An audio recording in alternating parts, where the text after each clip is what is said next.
There's a newsstand over there! Want to grab a copy of the Steambird? We know our Fontanian friends love a little drama. There's no way they let their readers down. Isn't that Charlotte? And standing next to her, surely that can't be Kaniche? How about... Lost treasure resurfaces at last. Behold the beauty of the Remurian teacup.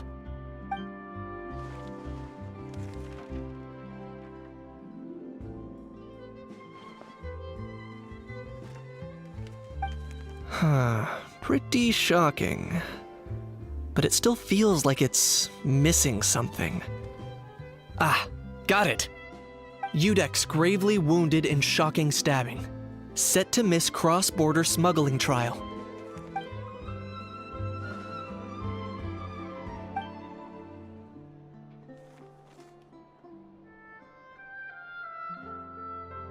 Huh? What? Did Paimon hear that right? Neuvillette was stabbed and gravely wounded? No, surely that can't be right. Can it?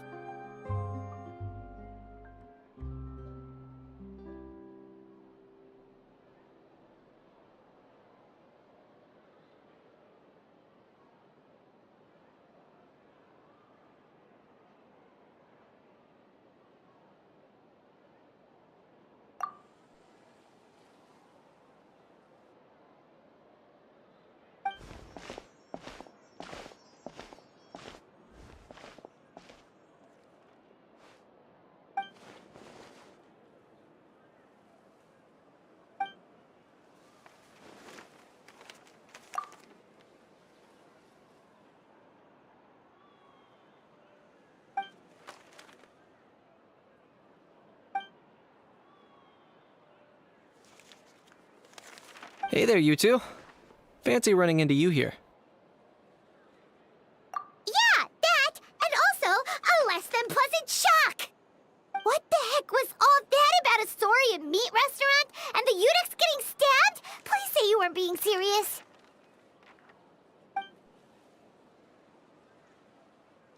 Trading tabloid headlines? Yeah. Charlotte and I were having a little contest to see who could find the most ridiculous fake news stories. Either I got lucky, or I have a knack for honing in on the most outrageous material.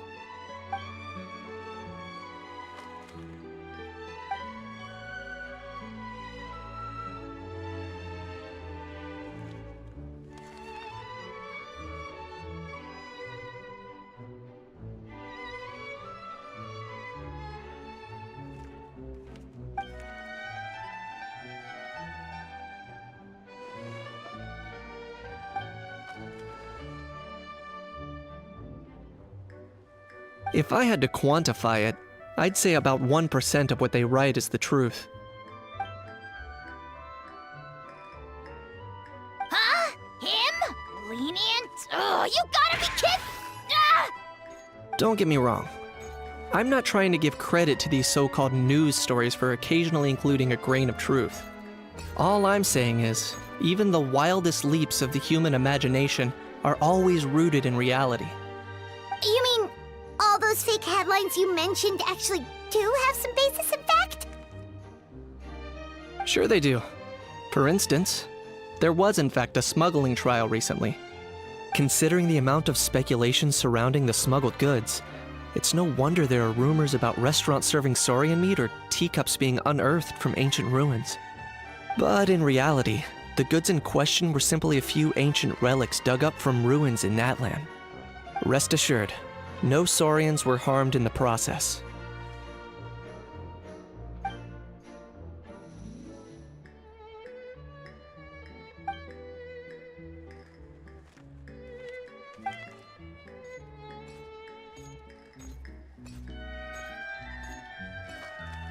Oh, okay!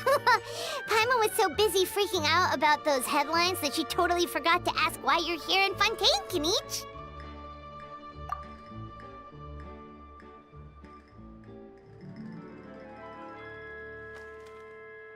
It was a pretty open and shut case, and my testimony in court was clear enough. But I'm guessing, Mademoiselle Charlotte, that you're less interested in the case than you are in trying to uncover some news stories about Natlan. I appreciate your kind invitation, but like I said, storytelling isn't really my forte. Kenichi the speechless! Kenichi the tongue-tied! Huh? If you're dead set on doing an interview, why not talk to the Traveler instead?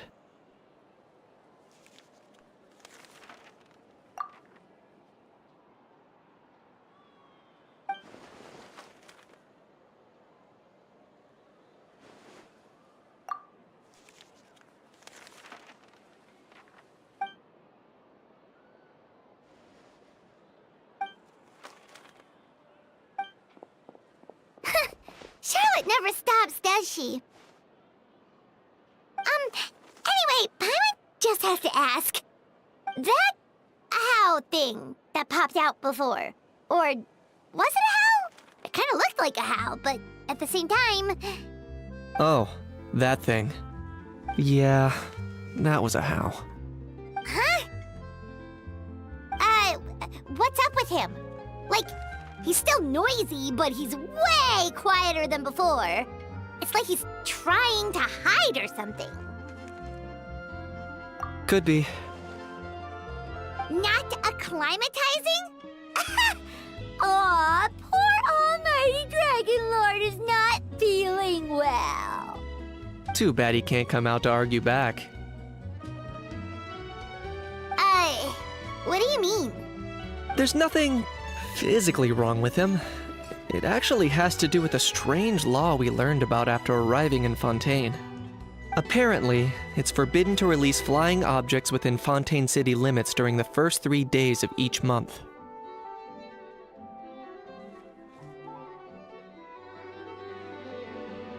Paimon sure does.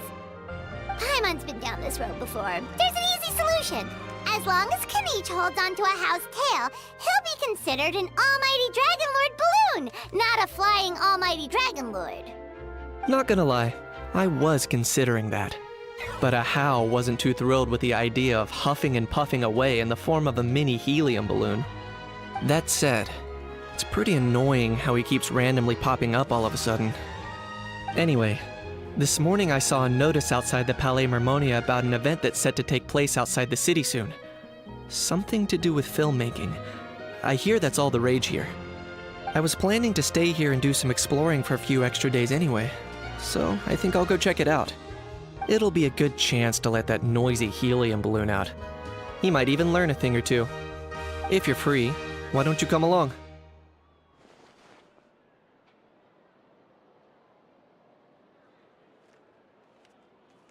I know where it is, so let me lead the way.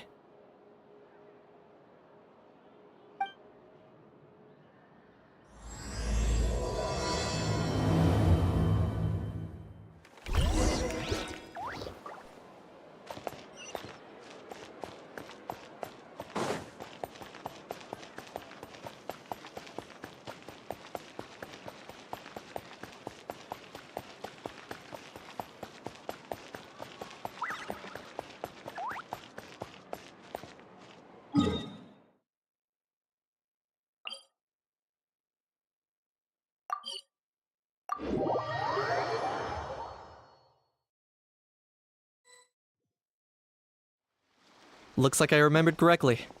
Here we are. Wow, this is awesome! Hard to believe it was just an empty beach before. Yeah, it was still completely deserted only a few days ago when I passed by on my way to testify at the Opera House. There must be some efficient workers in Fontaine. Quite impressive.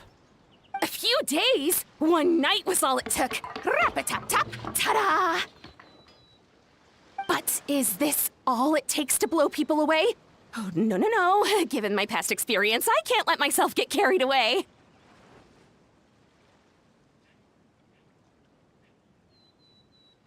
Wow, I can't believe you actually remember me. It's me, Lepine Pauline. That's right, the unlucky one.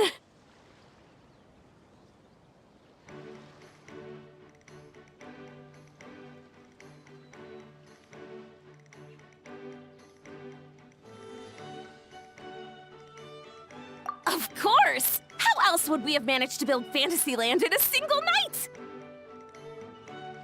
Fantasyland? At least that's how I like to think of it myself. A magical land of fantasy, the stuff of film buffs' dreams. I know it sounds like I'm laying it on thick, but that really is the goal here. As you can see, the theme of this amusement park is Fontainian filmmaking, a place for all film lovers to come together and co-construct a world of dreams. Co-construct? Well, that's a relief. Sounds like you're sharing the cost this time rather than pouring your entire life savings into a single project. Nope! I might be inviting others to help fund this, but that doesn't mean I haven't thrown all of my life savings into it too! Huh? You've got to be kidding. Ha! Look at you, puny little humans. Recklessly betting your entire future against some stupid vanity project. If you're expecting even an ounce of sympathy from the almighty Dragon Lord, dream on! Mockery is all you shall get, straight from the heart! Sorry, just ignore that little gizmoid. He likes to butt in occasionally. Do go on. Gizmoid? Who you calling Gizmoid? You're the Gizmoid! Wow! That's quite a nifty mecha you've got yourself there. Is it some sort of smart personal assistant? You ought to let Miss Charlotte see your cool gadget. Who knows? Maybe you could even look into mass production! Mass production? Ugh, insolent, vulgar, and disrespectful! I, the almighty Dragon Lord, am one of a kind! There has never been another like me, nor will there ever be! And another thing, smart is the understatement of the century. I shall have you know that I am Kahulahau, forebear of ancient wisdom. I lived for eons long before any of you were born. What? Heavens above! I beg your pardon, forebear of ancient wisdom. Please, I meant no offense. Idiot meets idiot. What's all the fuss? Making some new friends, are we?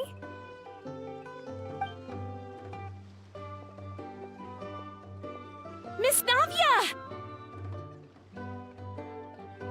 Allow me to introduce the star behind all the work that's gone into this venue. Miss Navia, President of Fontaine Spina di Rosula. Hello, everyone. Partner, Paimon, how have you been lately?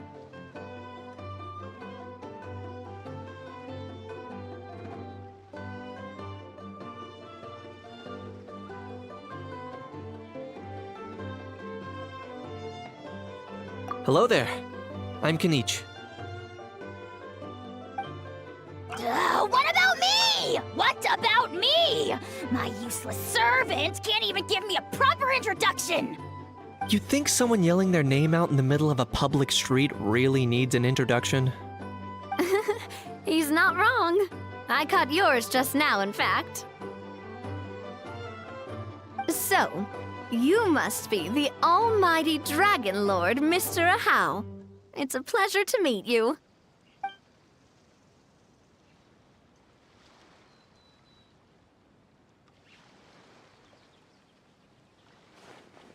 Oh, see that? That's what I call proper manners. Well, it's not every day you meet a well-mannered human. Navia, was it? Excellent. You may address the almighty Dragon Lord by his name. Navia, don't you think the title Almighty Dragon Lord is a bit silly? It's no big deal. All little animals do that, don't they? I mean, try to puff themselves up to look more impressive. Anyway, it's all thanks to Miss Navia and the Spina di Rosula that Fantasyland's gotten up and running in the space of a single night. Honestly, thank heavens! After all that paperwork and endless waiting, the event and venue finally got the green light. I couldn't wait a moment longer. The second the approval came through, I reached out to President Navia, hoping she could lend a hand. After all, who else but the Spina di Rosula would indulge such impulsive demands?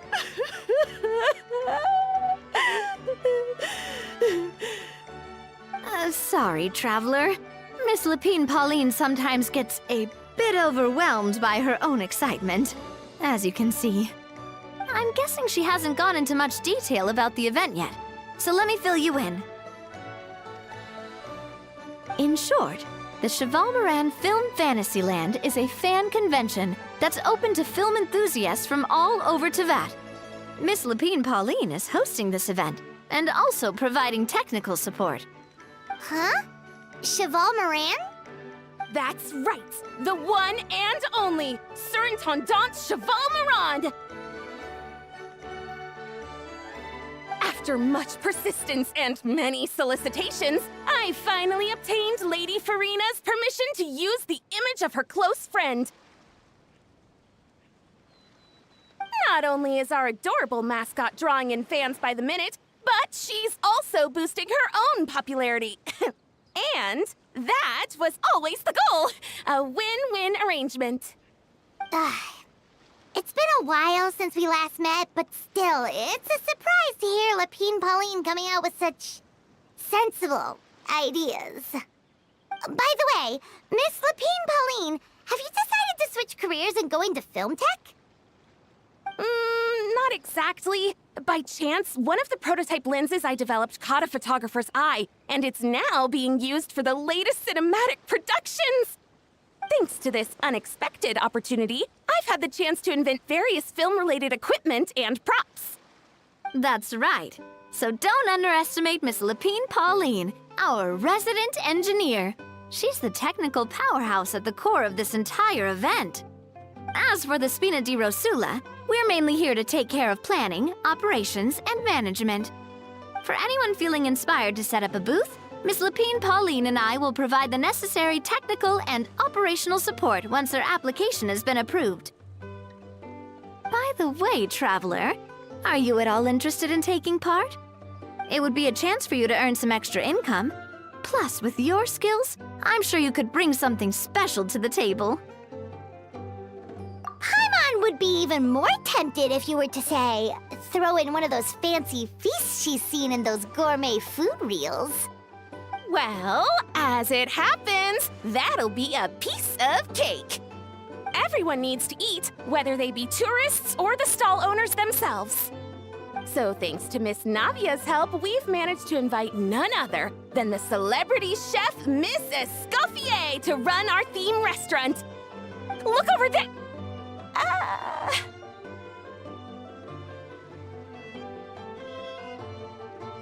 You! Yes, you! For the last time, the ingredients have to be in the right ratio! Get it right next time, or you might as well just lie down on the chopping board yourself. She seems a bit busy right now. Well, I'm sold. I think I'll make a How go be her assistant. You little... What's your game here? Demoiselle, sorry to bother you, but there's an issue over here that requires your personal attention. Apologies. Looks like it's back to work with me. Please feel free to take a gander at what we've got. Anyway, if you're interested in taking part, come find me later.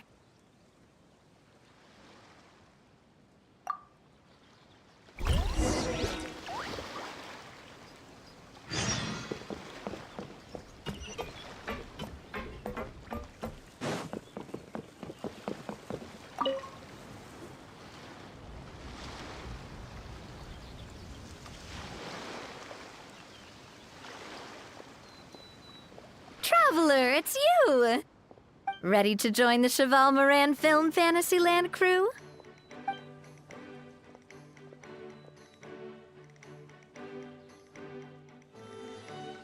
It's time, dear partner in Paimon, for us to turn our attention to the Cheval Moran Film Fantasyland. As I mentioned, the park was started up by enthusiasts who brought in the Spina di Rosula to handle the planning, construction, and operations. Of course, enthusiasts aren't typically all-around experts. They usually stick to designing the event booths. We, for our part, handle long-term operations and develop standardized strategy guides for the different activities. Long-term operations? Strategy? It all sounds so complicated. We spend most of our time adventuring, and we barely have any experience running a stall. Do you think we can handle this?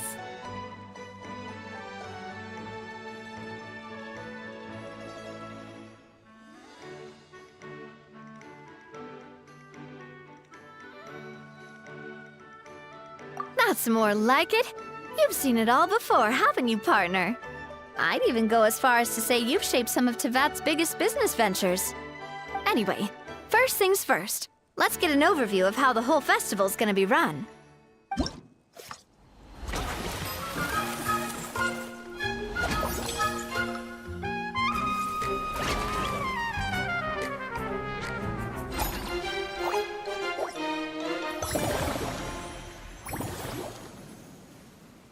As you can see, our Fantasyland's a bit like a sugar-free macaron right now. Several areas are still under construction. The Spina's only been able to hire a limited number of craftsmen. Besides, we don't have enough experience to handle multiple projects simultaneously. That's why I chose to adopt a time slot-based planning method, so we can focus on specific tasks during each designated period. Upgrading facilities, expanding the venue, hiring staff. All of this requires funds and time slots to accomplish. So, it's our job to allocate precious time slots in each business cycle to the most worthwhile tasks. As we attract more guests and earn money to add to our funds, we'll also be able to work more efficiently. which will allow us to divide each cycle into finer time slots, which will let us get more done. So we'll be limited in the decisions we can make and tasks we can focus on within each time period. Which means we have to use our limited actions and Mora to earn even more Mora. Kinda like playing chess or cards then. Cooking up a strategy in advance is gonna be key.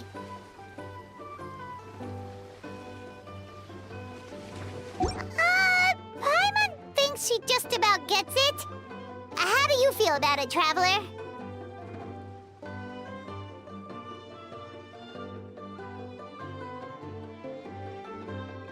Yep, come on, we can do this! You mentioned standardized strategy guides just now. Does that mean there are non-standard ways to take part too? Of course. Film and entertainment mean different things to different people. And there's gonna be a wide range of exciting activities for people to try out. If we're not careful, some visitors might wander off and end up getting in trouble. And others might pick up dangerous props by mistake. To avoid confusion, we need to create a standardized strategy guide for each activity. Just think of it like a walkthrough.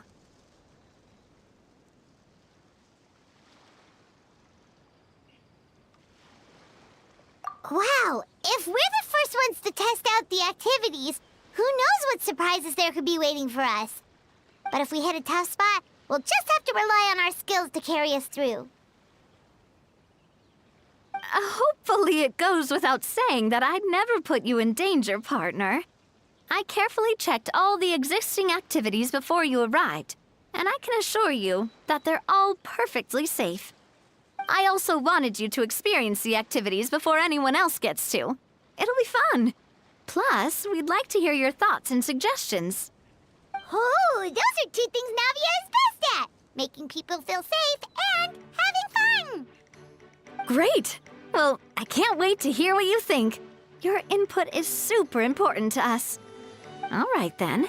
Let's start with Eclectic Escapades and put our first guide together.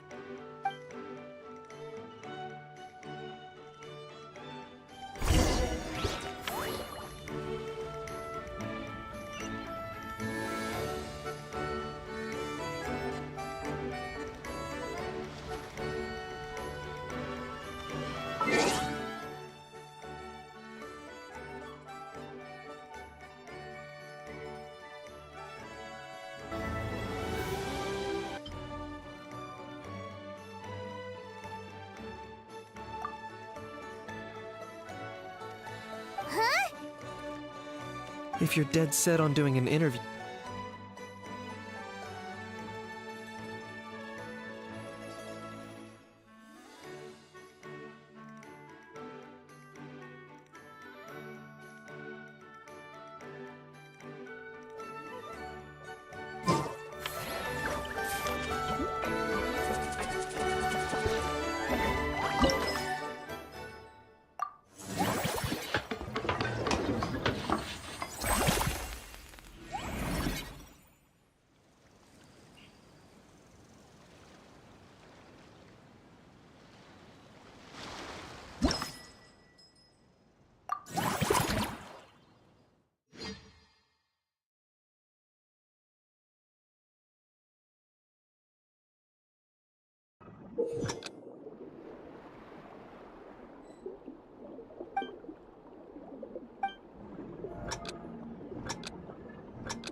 Both of you seem even more excited than before. Looks like your first trial run didn't disappoint. Paimon hasn't actually watched that many films, but after trying it out, she might just be hooked! We should check out the film that it's based on! Great job, Paimon. That's exactly what our enthusiast friends were hoping you'd say. They'd be beyond delighted to hear that visitors are curious about the films that inspired these attractions. Some have even been willing to contribute extra funds out of their own pockets. Where budgets have allowed, of course. Out of their own pockets? That's right. While the Spina di Rosula covers the cost of basic booth materials and rental fees, many fans have personally funded promotional materials and related merchandise. The cost of the booth itself isn't their main expense. Some of them have already started designing spin-off products inspired by film characters. Take our official mascot, Surintendant Chevalmoran, for instance. She won second place in the last most popular character poll for the comic film category, and was even dubbed the pinnacle of round, bouncy cuteness. Many people have expressed interest in designing cushions based on her image, using the highest quality fabrics and hiring the most skilled artisans to mass produce them. These cushions will officially go on sale at the next convention alongside lots of similar products.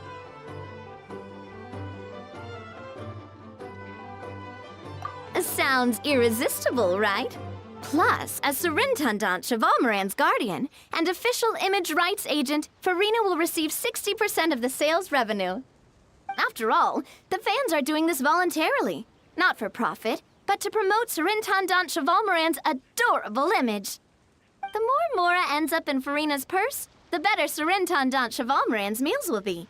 And who wouldn't be happy to hear that? Oh, Paimon likes the sound of that!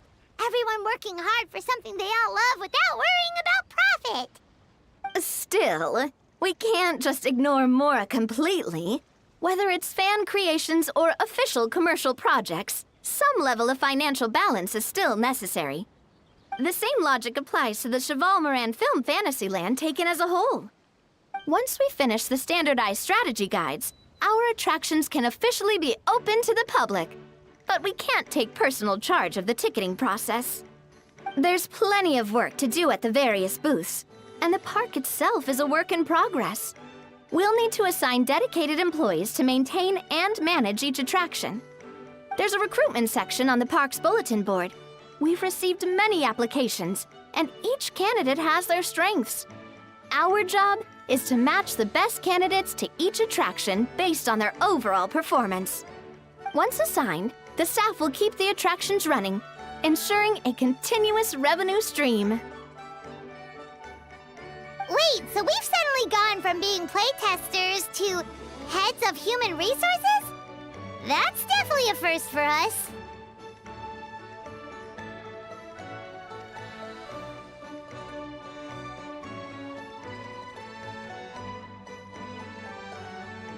Just don't hold everyone up to your own standards, okay? You can't expect everyone else to be as capable as you. All right, time to review some resumes. Fingers crossed we'll get some exceptional candidates.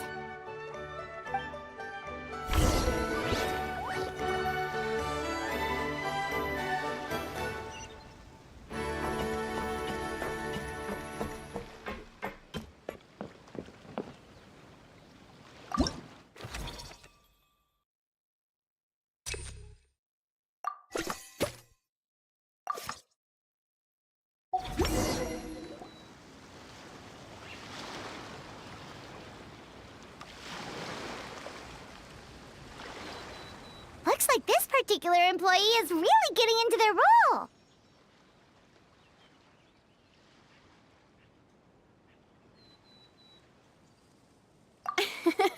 You're both doing great. You sound more like bosses than I do. In any case, with this, the Chevalmoran Film Fantasyland is now officially open. Running a theme park is a long-term project. You won't make much if you try and rush it. We're just about done with our current work setup, so let's take a short break and wait for this cycle's revenue report to come in.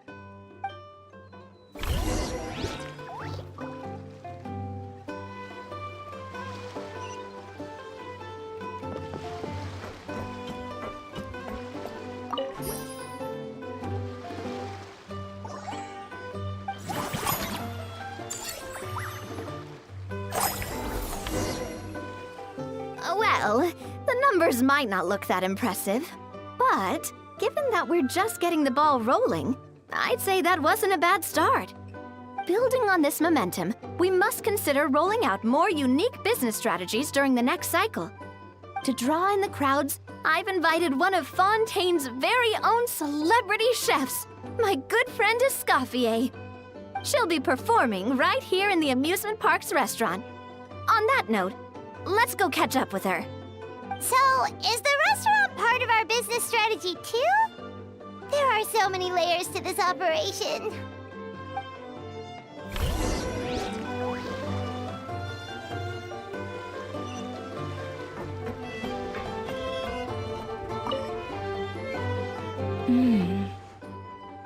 The restaurant is up to standard, and the waterside location will make for a unique dining experience.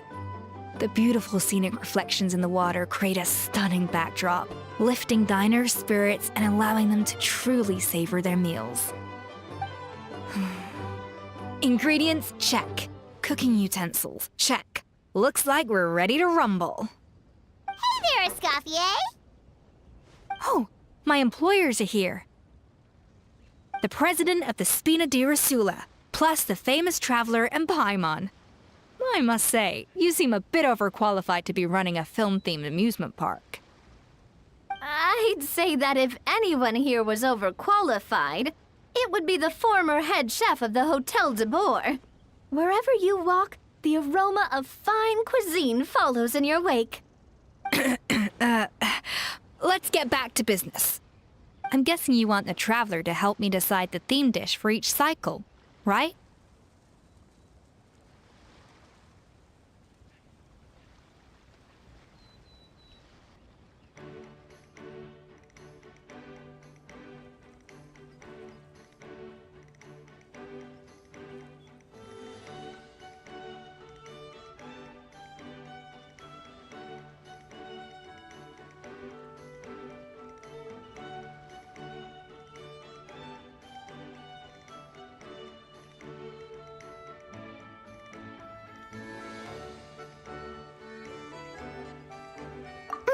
This is the business strategy I mentioned earlier.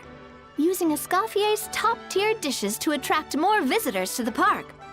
But this isn't just about attracting visitors. Her culinary masterpieces will surely have other surprising effects.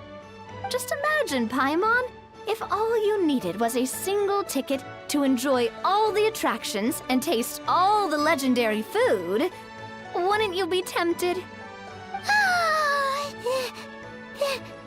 Then Paimon come every single day.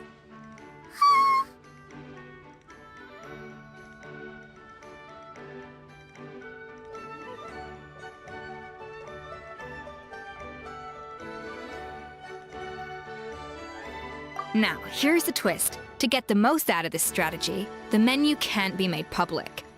Based on research by a certain food branding consultant, many restaurants have started offering a special chef surprise dish. So give me some inspiration every few business cycles, and I'll decide on our next theme dish. Now then, give me your hand.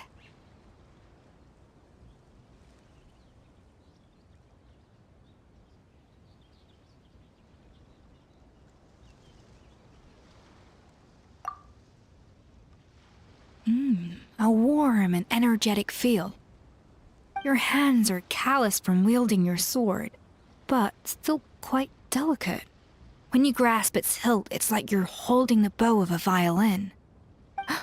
A sword, then. The theme this time shall be strength. All right, let's find out what strength looks like in gastronomical form.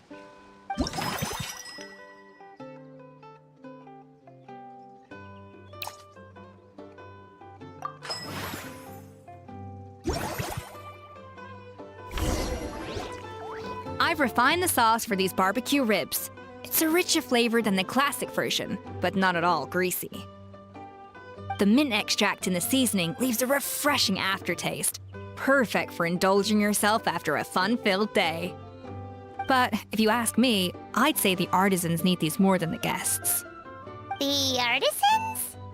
As I'm sure you've noticed, this park isn't quite finished. A serving of these barbecue ribs should help the artisans replenish their strength much more quickly. As their bosses, you have an obligation to provide meals for them. So why not invite them to dine here? Who knows, the morale boost might even improve their productivity. Oh, if I recall correctly, you once served up some special fish and chips for the porters over at the Fleuve Sandra. For several days after, the workers were all incredibly efficient. They'd finish 8 hours of work in just 5. And then, because they clocked out early, they'd come back completely refreshed the next day. Then there's no time to lose. Go invite the artisans over while these ribs are still hot. I'll prepare some side dishes and desserts too. That's a great idea! You really live up to your reputation, Escoffier! Looks like these themed dishes are gonna make a huge difference after all. We'll have to make sure we check in with you regularly. The artisans are pumped and ready. And perfect timing, too.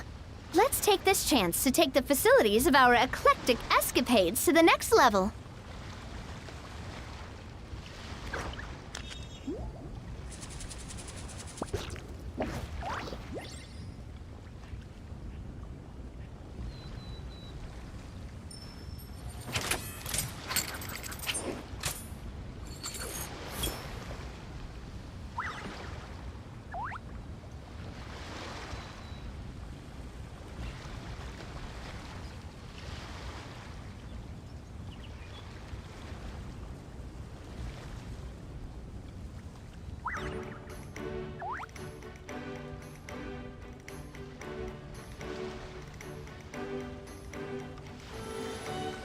In my role as champion duelist, my opinions do not matter.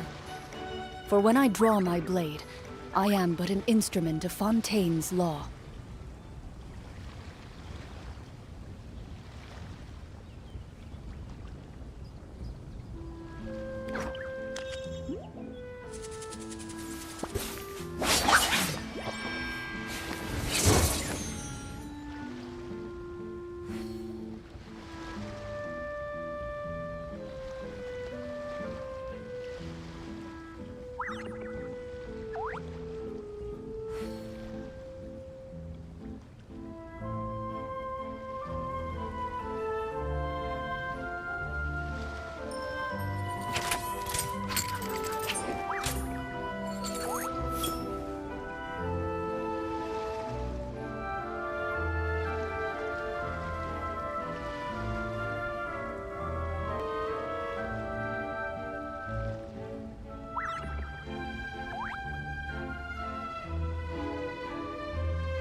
A duel is a battle of wills, and the sword an extension of the duelist's spirit.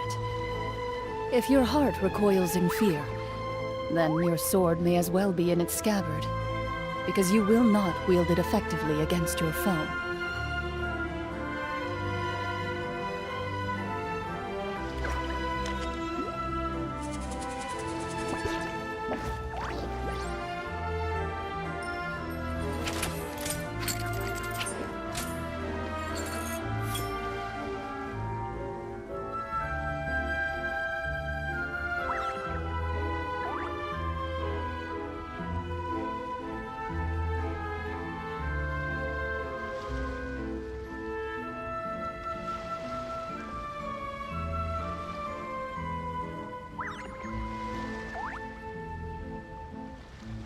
In my role as champion duelist, my opinions do not matter.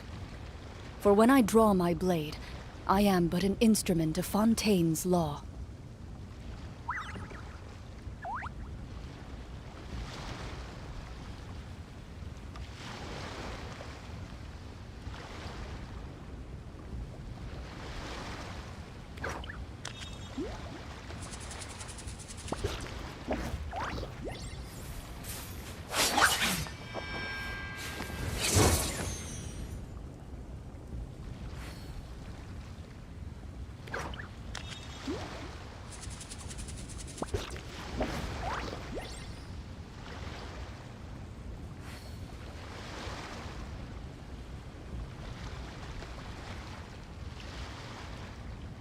A duel is a battle of wills, and the sword an extension of the duelist's spirit. If your heart recoils in fear, then your sword may as well be in its scabbard, because you will not wield it effectively against your foe.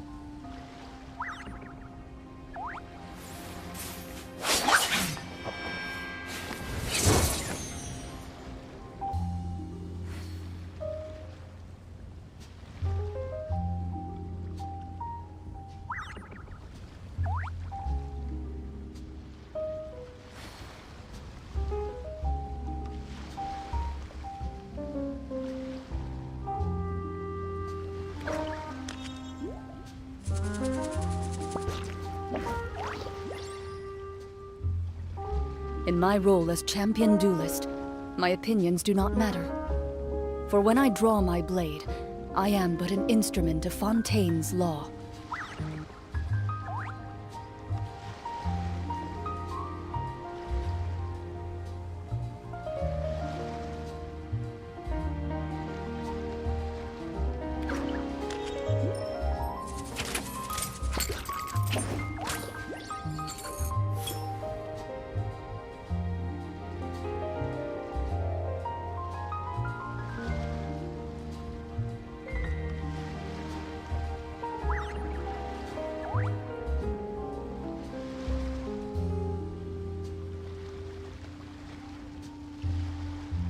A duel is a battle of wills, and the sword an extension of the duelist's spirit.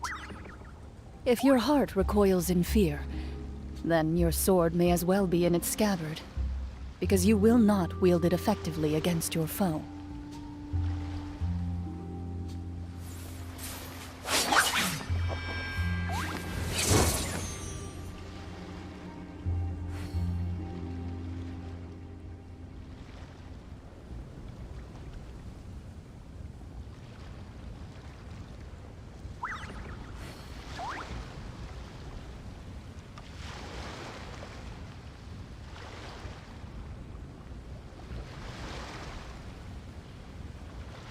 In my role as champion duelist, my opinions do not matter. For when I draw my blade, I am but an instrument of Fontaine's law.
We should be able to attract more customers by upgrading the stall, don't you think? That's right. Based on my business experience with the Spina di Rosula, I've quantified the service value to help you intuitively understand how satisfied customers are with each stall. An attraction will reach its ideal revenue only when its service value meets customer expectations. As we improve and expand our facilities, expectations will also increase accordingly. When that happens, we can deploy more capable employees or invest funds in training to enhance our employees' skills.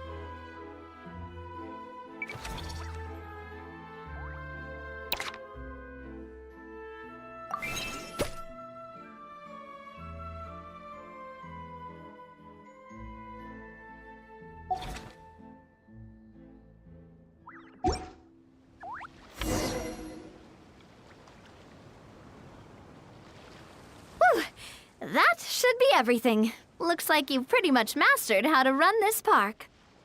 Huh? Have we really?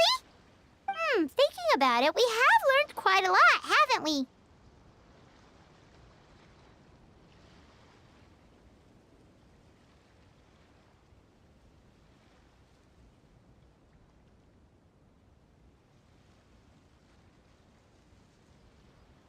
Oh, not at all. I wouldn't say I taught you much. Your intuition's been guiding the way mostly. I imagine long-term operations sounded like a scary prospect the first time I mentioned it, huh? But don't let that scare you. Just break things down into smaller steps and tackle them one at a time. Even if you're not a genius or naturally gifted, you'll get it done in the end. Whoa, seeing her own progress has really got Paimon fired up! Actually, she's gonna jot your words of encouragement right down. From here on out, we'll be running the Cheval Moran Film Fantasyland together. Let's make it a big success!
I've faced many opponents in my duels. Most of them I defeated. The rest surrendered. No, I have never lost a duel.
That unique aroma. Oh, all right then. I'll just go with the.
In my role as champion duelist, my opinions do not matter.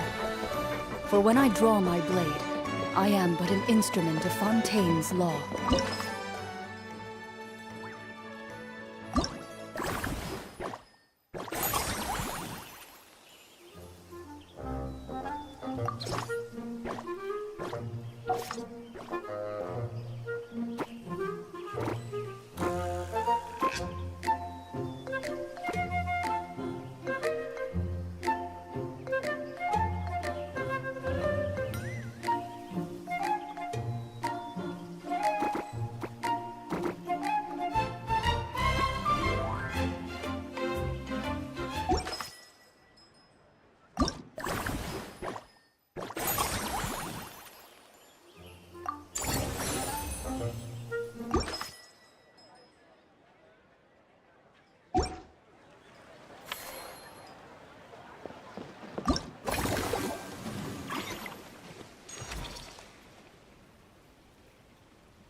I've faced many opponents in my duels.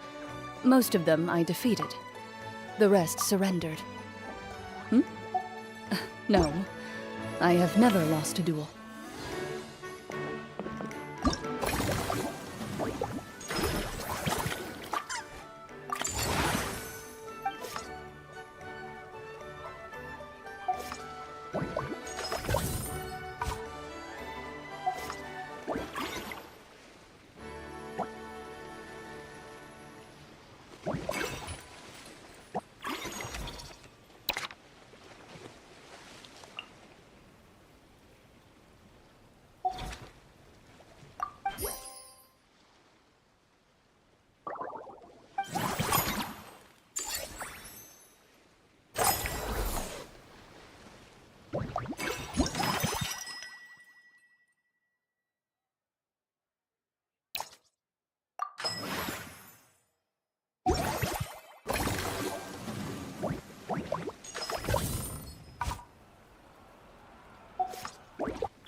Oh, is that our hero, the Traveler?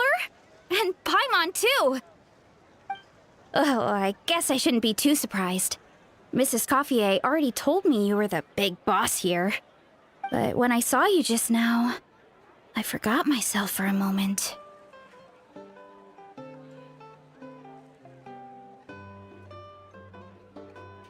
Technically speaking, the Cheval Moran Film Fantasyland doesn't even have a boss, does it?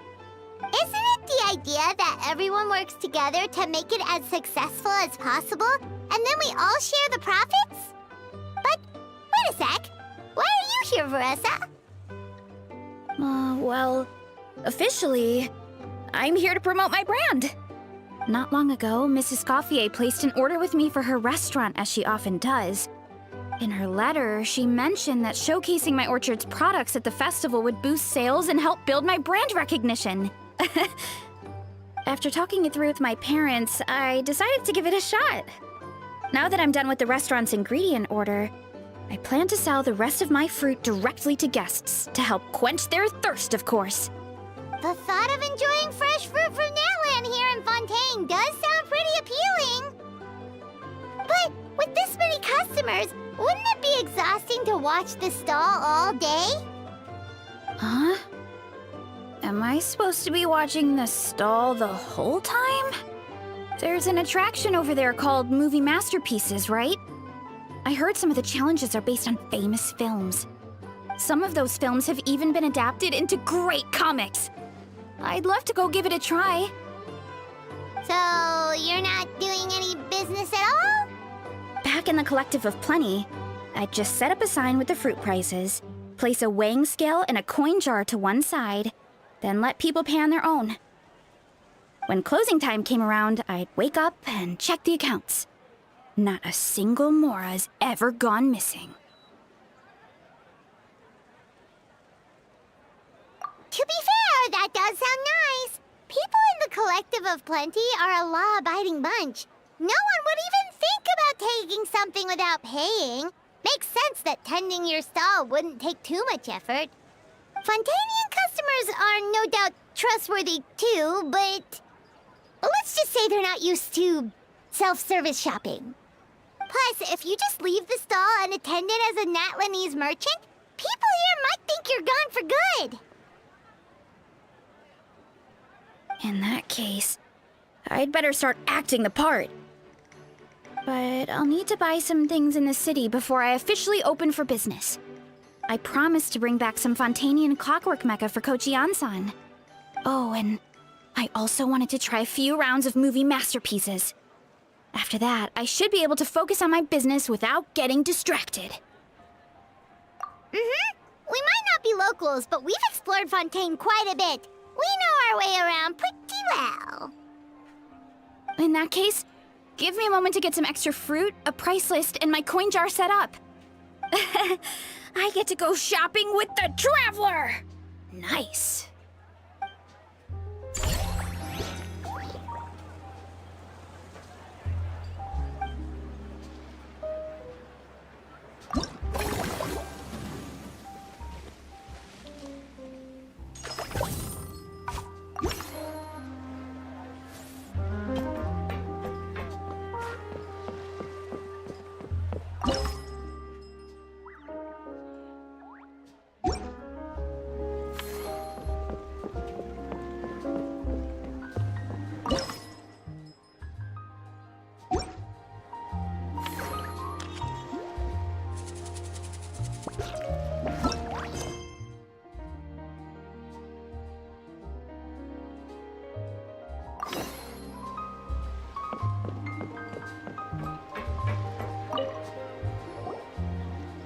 Greetings. Apologies if you overheard my harsh words just now, but I assure you it is entirely necessary. The sheer lack of standards here will be the death of me. Do you have any idea of the kind of customers I'm gonna get with how lax things are at the moment? The ones that leave their guns behind by accident, and then come back to collect them later bringing ammunition with them. Yeah, that's the kind of customer you wouldn't forget in a hurry. Oh. Wait, has that happened before? No, it's just the mention of guns reminded me. Someone did actually leave their gun nearby. Huh? Just before we started setting up, as we were cleaning up the site, someone stumbled upon a mysterious locked box. It didn't look like something from Fontaine, though. It had more of a Natlanese vibe. Oh? Do you think a foreign tourist might have left it behind? That's what I assumed at first. But the box was buried beneath a pile of wooden planks, rocks, and whatnot, so it seemed like someone deliberately hid it there. But I didn't see much point in speculating, so the best thing I could think of was to hand it over to the authorities. I trekked all the way over to the Palais Mermonia just to hand it in. Ugh, it was exhausting. What did the authorities make of it? Oh, they made a mountain out of a molehill, as usual. Before even addressing the question of what was actually inside the box, they had several heated discussions about whose responsibility it was to write the lost and found notice. Thankfully, the ever-reliable Officer Sedine stepped up and immediately called in the Marechaussee Phantom to crack the lock and check if there were any dangerous items inside.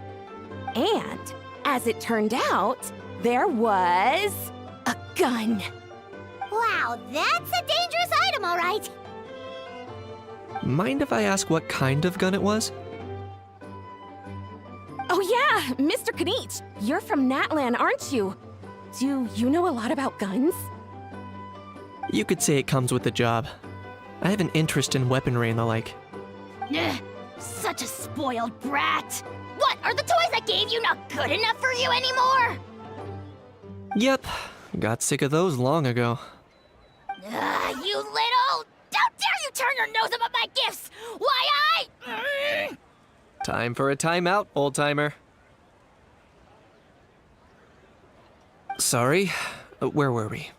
Oh yeah, do you recall what the gun looked like? It's a bit hard to describe. If you ask me, it didn't even really look like a gun.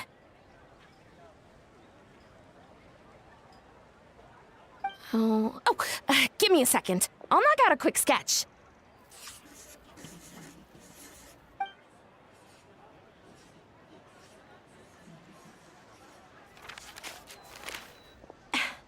Something like this.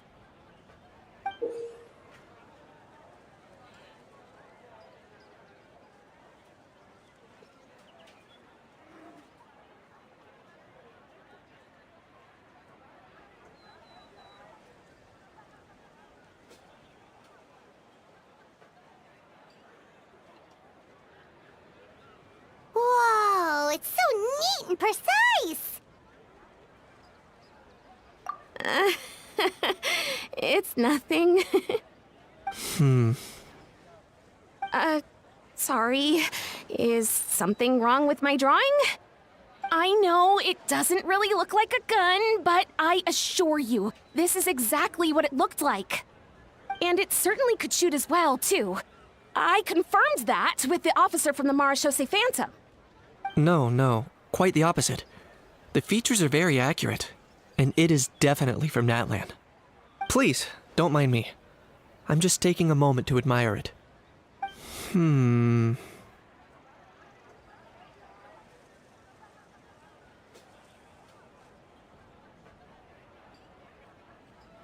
I should be the one thanking you.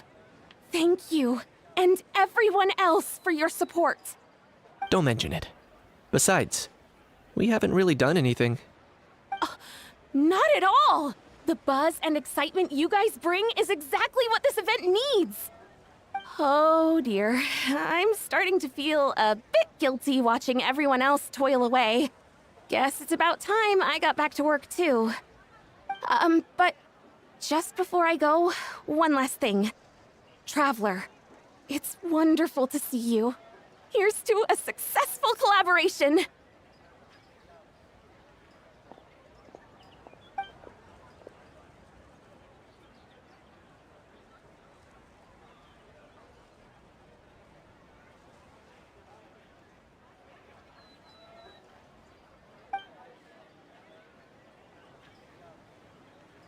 I'm sure you noticed that there was something unusual about that gun.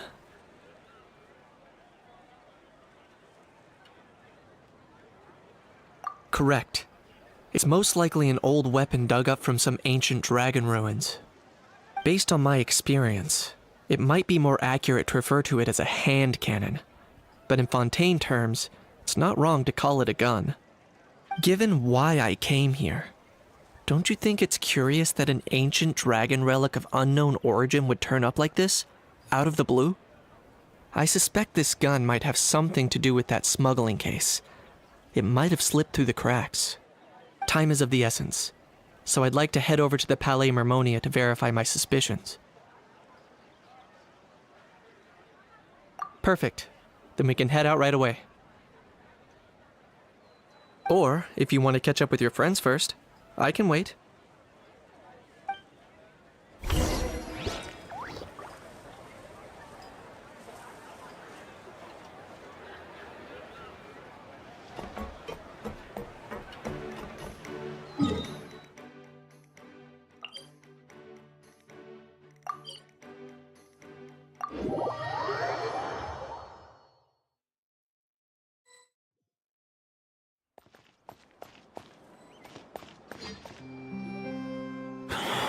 Oh, man. Bro! Are you mimicking me? Now's not the time. Come on. No, I mean, one of our buddies is here, for real. Quite a few of them, actually. Aurora and Aoife, what brings you to Fontaine? Huh? How come you're... Ah, I'm guessing Kanich is here because of that international smuggling case, right? I've heard quite a bit about that. Word sure gets around quickly, huh? First time abroad and you're already making headlines. Oh, stop it. It's not like I was the center of attention. Wasn't expecting to see the Traveler and Paimon here too, though. Come on, Aoife. Huh?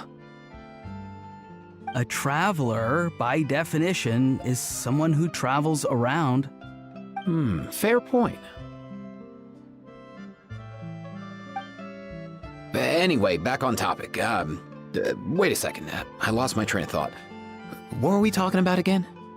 Why, you're all here, of course. For vegetables. Huh? I'll go first. It's for the Chevrolamine Film Fantasyland. Wait, is that right? It's Cheval Moran. Ah, right. I keep stumbling over that one. Guess I owe Cheval Moran an apology, even if she's not here.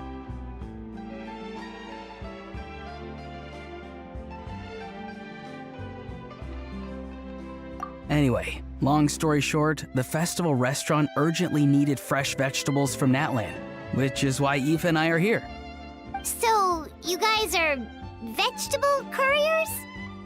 He is. I'm just here as a responsible adult. It's his first time traveling so far away from home, and all the elders in his tribe were worried. So they had me come along.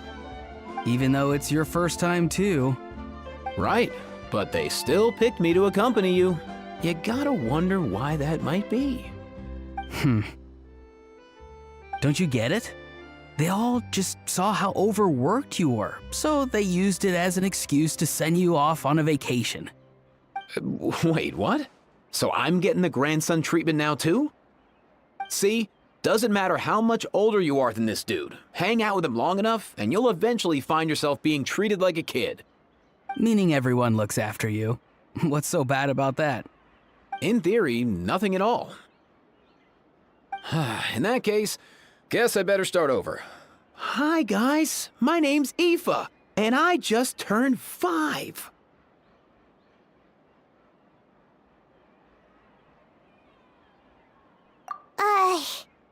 Paimon's not sure who the responsible adult is anymore. So, what about Kakuku? If he was here, we'd be making more of a ruckus than we already are. That's exactly what's got me worried. Aoife, there's nothing to worry about. You're a big boy. You can handle yourself now even without Kakuku. You think that's what I'm worried about? Anyway, my priority right now is Kakuku. Suffice it to say, Kakuku's in big doo-doo. How so? He's so small, and all he knows are a few harmless phrases. What kind of trouble could he even get himself into? Let me guess. Did he get caught out by the law on flying objects? Bro, you too? Not me. How? Oh, that pesky little chatterbox. So that's why he hasn't interrupted us this whole time. Guess he's too scared to show his face.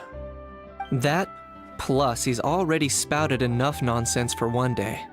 So I've put him on mute until tomorrow. Nice one. If I was even half as decisive as you are, I would have kept a closer hold on Kakuku so he didn't get a chance to go flying off. Oh no, bro. Or rather, did Kakuku get caught by the guards for flying around? If they had managed that, we'd at least be able to track him down. But when the guards started chasing him, Kakuku flew into that building next door. I wouldn't be surprised if there was a high-stakes pursuit going down in there as we speak. Just like one of those cool crime movies. Which building? That one? Yup, that's the one. Kakuku sure has a good eye for a getaway. It's the tallest building around. I may be able to fly up pretty high, but checking every last window would still take quite a while. As for Aoife, well, let's just say he's not flying anywhere without a Saurian. Sorry about that. Not like it's my fault, though. You don't have to apologize on my behalf. Wait a sec. What's this got to do with how high you can fly? Kakuku's got himself into a real mess here, like a panicked animal running straight into a trap. It's pretty worrying. I'm starting to picture him flapping through a barrage of gunfire while important documents are flying about left, right, and center. Heck yeah! If anyone can pull it off, it's Kakuku. He's always been such an awesome Saurus. I believe in him.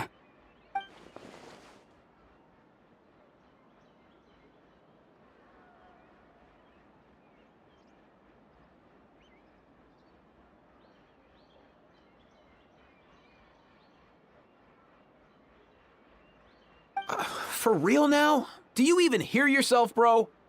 Of course I'm for real. I'd never make light of something like that. All right. Everyone's an awesome Saurus. Well, the human version. But our priority right now should be to go in there and check up on Kakuku.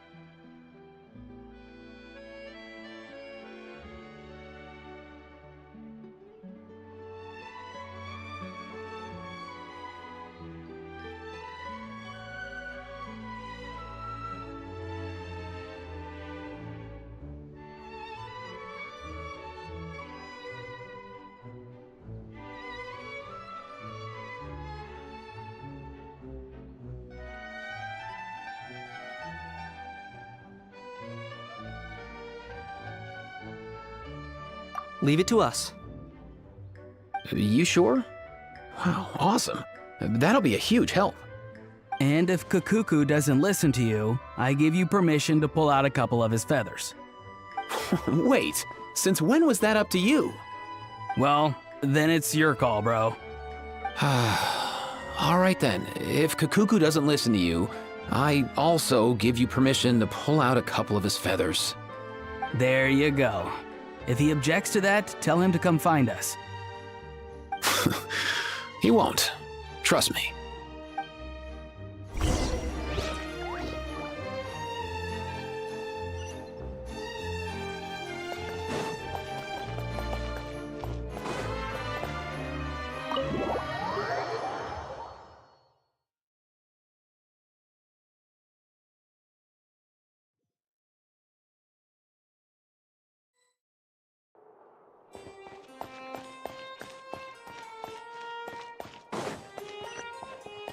Nothing new there.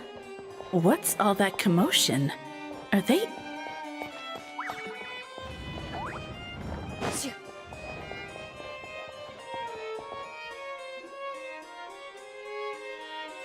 No way, bro!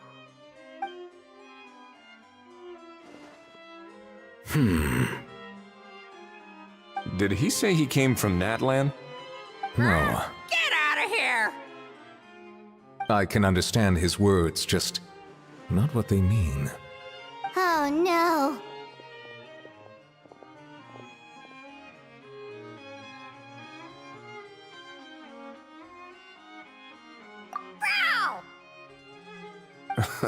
He keeps repeating the same things over and over again. Oh, you know one another.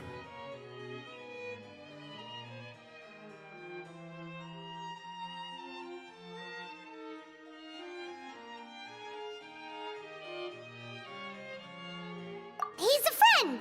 Yeah! A saurian friend of a human friend! Great. Well, that was easy. Looks like we've tracked down the owner.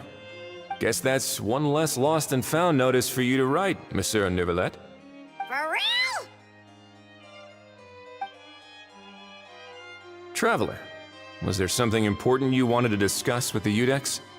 I'm just about done with my business here. Need me to step out? Stay and hear them out first. Perhaps it will have some bearing on your own work. If I am not mistaken, you are the same Mr. Kanich who served as a witness in the smuggling trial? I take it there's been a further development in the case. That's right. Very perceptive, Mr. Udex. So you've met Neuvillette before? But wasn't the trial overseen by another judge? I've seen his photo in the papers. But as for this other gentleman... Allow me to introduce you to Mr. Wriothesley, administrator of the Fortress of Meripede. Or in layman's terms, Fontaine's prison warden. Please, feel free to share anything about the case. There's no need to keep anything from him. Pleasure to meet you. Pleasure to meet you! Wow, that sounded just like me. But should we really discuss official business in front of the Saurian? Oh wow! Oh no! I believe he said... Or rather, I suppose he meant that he'll keep this to himself. Though I should mention, Mr. Kukuku, that we will have to ask you to sign a confidentiality agreement. Sure thing, bro!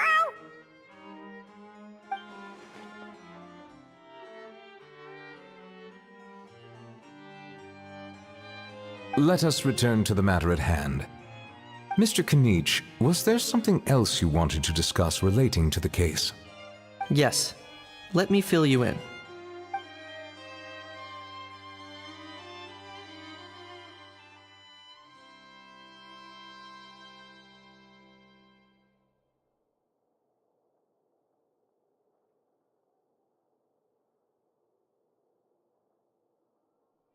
Wow! It really is exactly like Lapine Pauline's sketch! That must be all that practice drawing engineering blueprints, huh? So if it's true that this weapon came into Fontaine alongside the contraband from the smuggling case, then there's a high chance we overlooked a suspect. That's exactly my line of thought. I see. Mr. Kanich, thank you for reporting this promptly. I'll arrange for the Marechaussee Phantom to investigate right away. We should begin by questioning the prisoners in custody. Wriothesley. I'll sign off on the interrogation request, don't you worry. That would be much appreciated.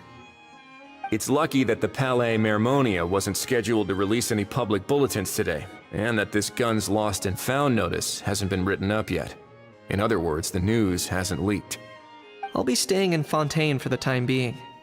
If there's any progress in the investigation or you need my help, feel free to reach out anytime.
out to go help out with Lapine Pauline's convention.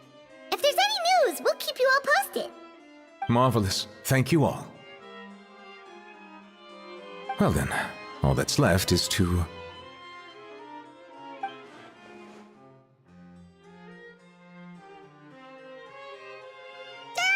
You miss me, bro? He really does come out with the most unexpected things. Who did he learn it all from?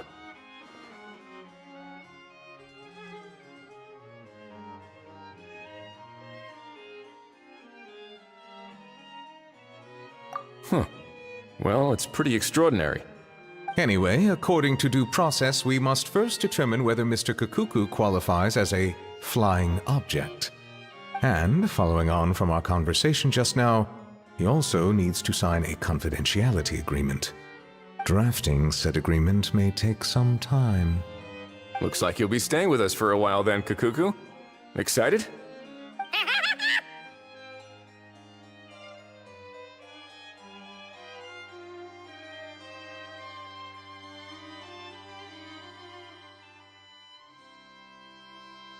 That would save us a lot of trouble. Many thanks.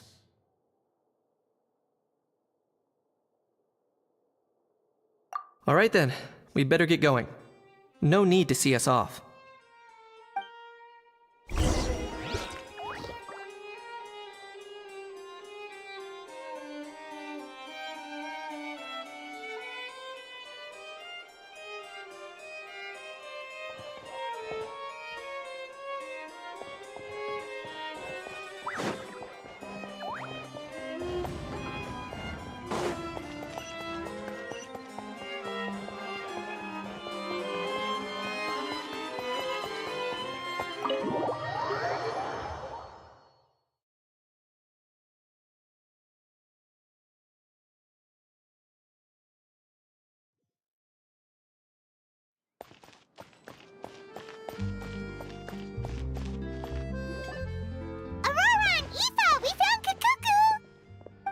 What's the situation? How bad is it? Oh no. When I saw that Kukuku wasn't with you, I'd already prepared myself for the worst. Relax, Aoife. Maybe Kukuku just prefers high-rise living now. Sometimes you just have to let the kids grow up and make their own choices in life. For real now? Do you even hear yourself, bro? It's not that bad. Kukuku's fine. Still very much alive and kicking for starters. He hasn't been arrested either, so no jail time.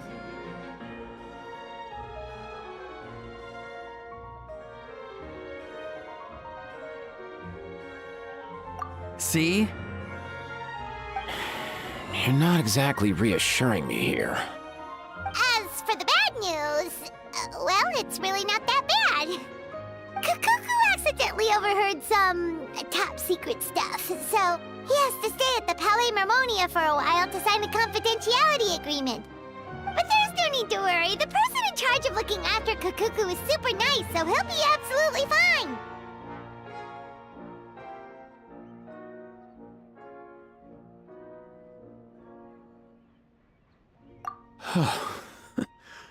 All right. That doesn't sound too bad after all. Wow, hearing that's put my mind to rest. But based on my understanding of how things work here, the ban on flying objects should be over by the time Kukuku actually gets out.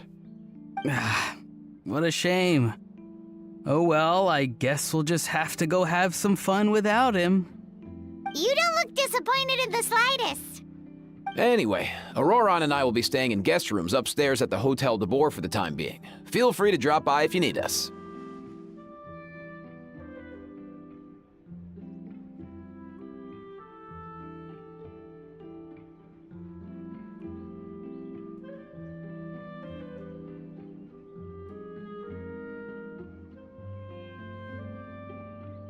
Yay! Problem solved! All right, let's catch up another day.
It's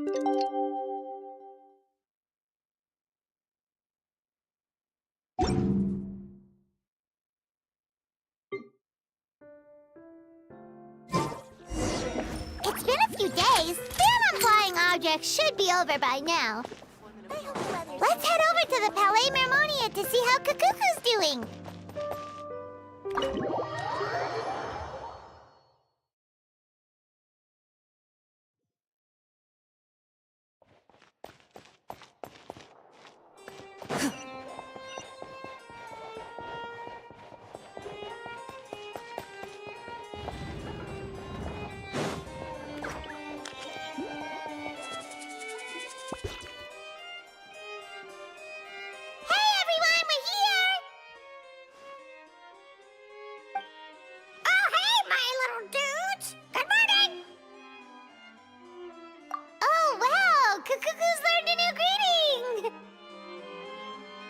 Is that good news or bad news, though? Sorry, I did everything within my power. But so far, I've only managed to teach him how to say good morning.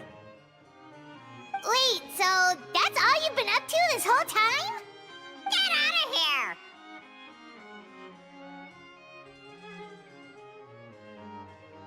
Huh? Okay, so good mornings aside, please tell Paimon there's been some other progress too. Of course. That's why I'm here. Kukuku's not the only one that Mr. Wriothesley's been getting to talk. I'm referring, of course, to the convicts. It was nothing. These guys weren't exactly tough nuts to crack. So, what's the deal? After racking their brains, they remembered speaking to an inconspicuous middle-aged man just as they were preparing to pack up and leave Natlan. He was dressed in the manner of the Children of Echoes and carrying a box. Plus, the description matches the one the gun was found in. All in all, he didn't look any different from your average Natlanese traveler. Perhaps seeing that they were dressed as merchants, this man stopped for a chat, inquiring where their goods were headed, and even asking if they could share a boat. The smugglers were very cautious, though. They didn't tell him any specifics. But all this happened before I crossed paths with them. I happened to notice them as they were preparing to set sail. I thought they looked shady, so I snuck aboard, and ended up being carried along all the way to Fontaine.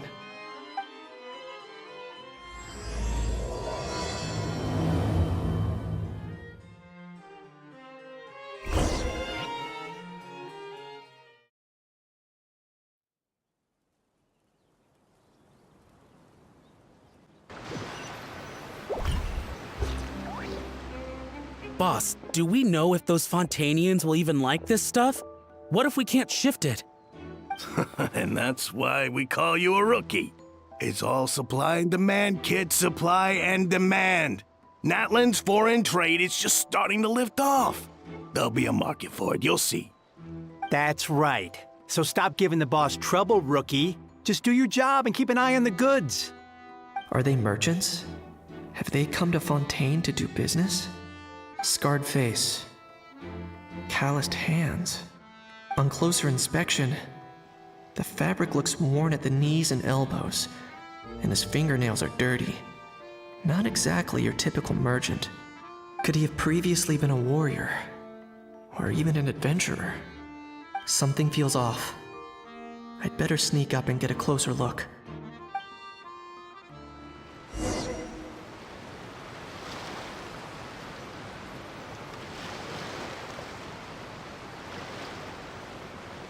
Nice thinking, boss. This tourist tub's been fast-going and smooth sailing. Plus, no one's been asking us what we're up to. That goes without saying.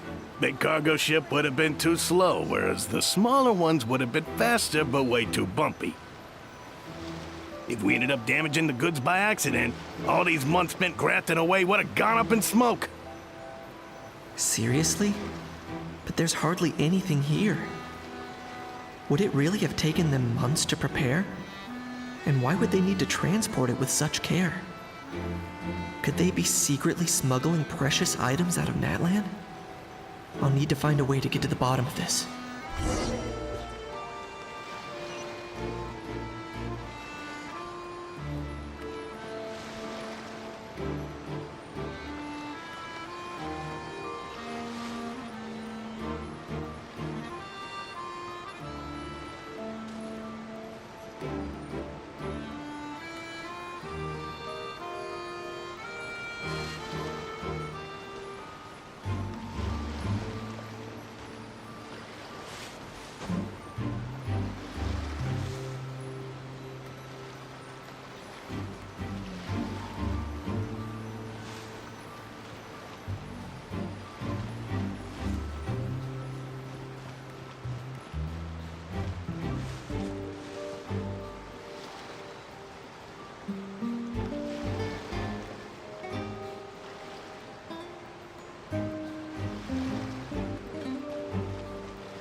Let's go hear what these criminals have to say for themselves.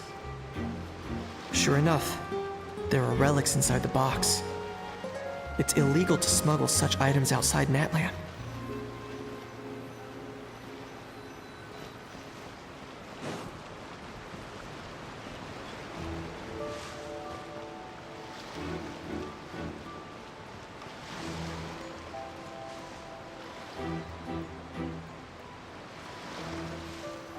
Hey, why the long face? You're abroad on business, and you get to do some sightseeing while you're at it. Sounds like a pretty sweet deal to me. You better cheer up if you know what's good for you. I guess you're right. I was just worried I might have messed up with the packing, or that something's gonna go wrong along the way. Oh, pull yourself together. Tons of foreign tourists come traveling to Fontaine. I bet their luggage is full of all kinds of weird stuff. If someone insists on checking it all, just show them the purchase order we had drawn up. Those Fontainians can't get enough of their legalese, so I've heard. They can look all they want. Aha. So their aim is to smuggle in contraband after all. Looks like I've gathered enough intel about the smugglers and their contraband. Time to inform port security.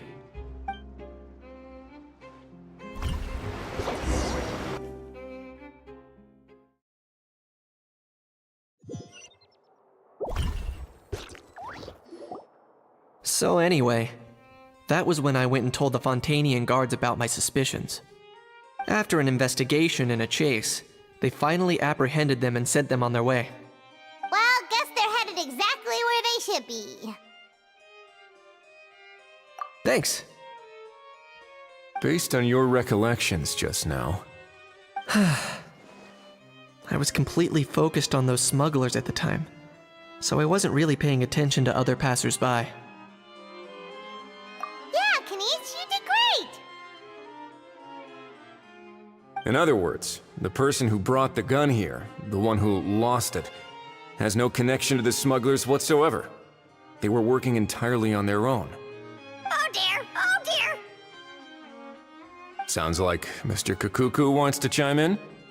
He said this elusive individual's actions are positively mystifying. It's a good observation, I quite agree. However, we still know next to nothing about the person. Perhaps we should start by focusing on the lost item itself.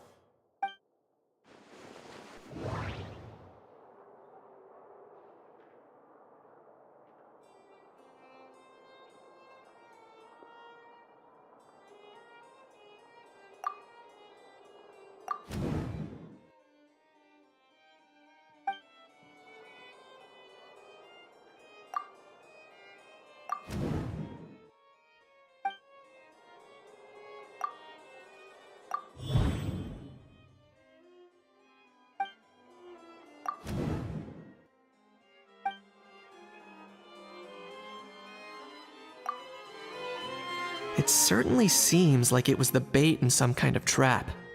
The only question is, why wasn't the bait made more conspicuous? Has something sprung to mind? I just remembered a film I watched this one time. Huh? Oh, wow! No way, bro! Hold on, let me explain. Just now, the traveler speculated that this box might have been placed there on purpose, as if the intention was for someone to come pick it up. That got me thinking about those films about kidnapping cases. When they demand their ransom, the kidnappers tell the victim's family to leave money or valuables at a designated spot for someone to come pick up. That doesn't merely happen in films. There have been similar cases in real life. In fact, if anything, it's probably the real-life events that inspired the films. Sounds plausible. Ooh. Wait. This raises the stakes to a whole new level. If the gun really was some kind of ransom, then since we took the box, the kidnappers never got their payment, so does that mean they executed the hostage?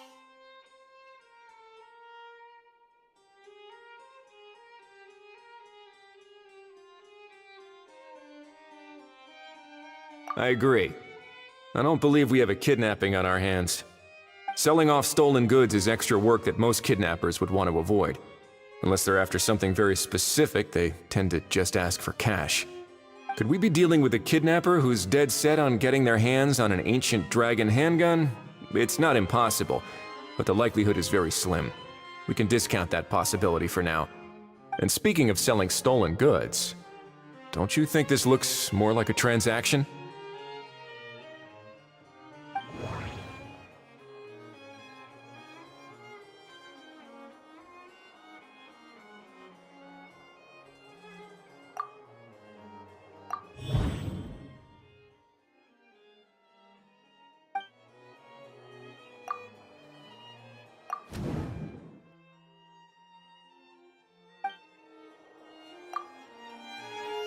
So, bottom line, this was an individual smuggler at work. Exactly. And it was the location itself that caused the deal to fall through. The last thing they would have expected was for a quiet beach to turn into a bustling film convention overnight. Not only is the area now packed with tourists, but the Spina di Rosula have a presence there. I'll bet that both parties were completely caught off guard. That sounds like a plausible theory, but how do we verify it? Looks like your people better start rolling up their sleeves. How so? Easy. Just follow the usual procedure by putting up a lost and found notice. The more routine we make it seem, the more likely the suspect will come forward to claim it. Even if they send a proxy, we're liable to get our hands on new leads. And timing-wise, it's about time we updated the bulletin board anyway. All we need now is a lucky gestionnaire to write up the notice for us post-haste. Ah, so that's what you meant by rolling up their sleeves. In that case, I may as well write it myself. Delegating this to someone else would require an additional explanation. Or are you just not used to asking others to work overtime? Is that really a major concern here? Well, looks like I won't be needed around here. At least until the notice has been posted. You could always wait here if you like. The Palais Mermonia serves a particularly fine cup of tea if that swings it for you. Thanks, but no thanks. I left a very noisy creature with a friend before heading out, so I should probably get back to feed it. Ah, I wasn't aware that you had a pet, Mr. Kanich. Speaking of pets... Get out of here! Out of here! Yep, that's the plan. Out of here indeed. I believe that what Wriothesley is trying to say is, you are free to leave, Mr. Kukuku. Furthermore, it has been determined that Mr. Kukuku should not, in fact, be classified as a flying object. As such, he shall be free to move around Fontaine whenever he so pleases. You're the best, bro! Oh, that really is good news! Travelers, should we bring Kukuku back to Aoife and Auroran? I shall leave him in your capable hands.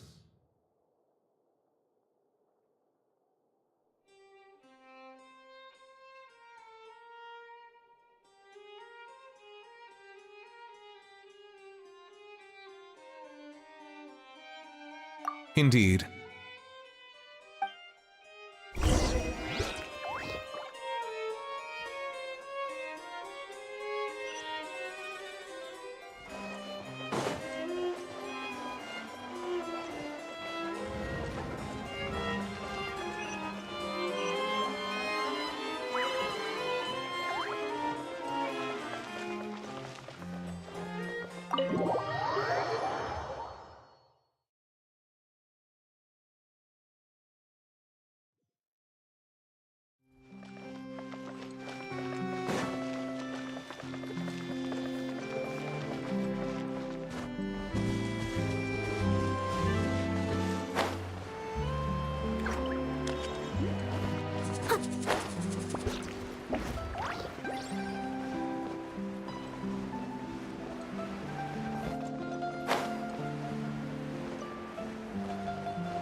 How? What? What now? Let's shake hands. Fine by me.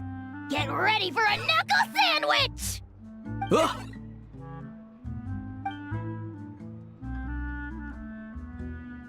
Oh, nice dodge.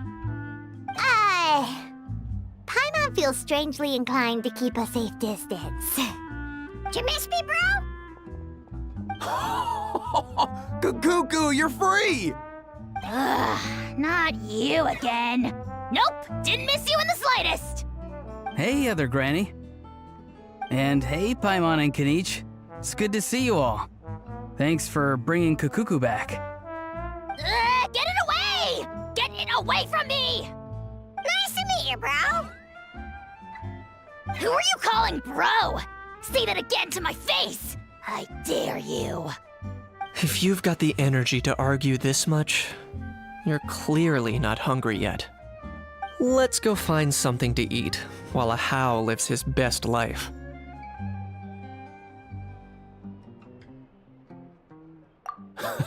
Poor Hao. He spent all day being tormented by Auroron, only to discover that the suffering's just begun.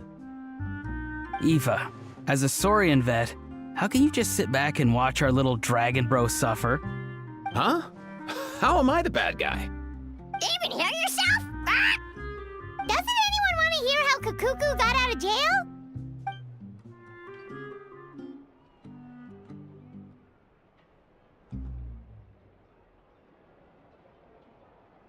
Don't lose hope, Ahau. By the same standard, you have freedom of movement now too. You're still in the game? Same standard? I will not be held to the same standard as that thing! That's right. You won't. As far as I understand, the Palais Mermonia will want to assess your case on its own merits before they grant you freedom of movement.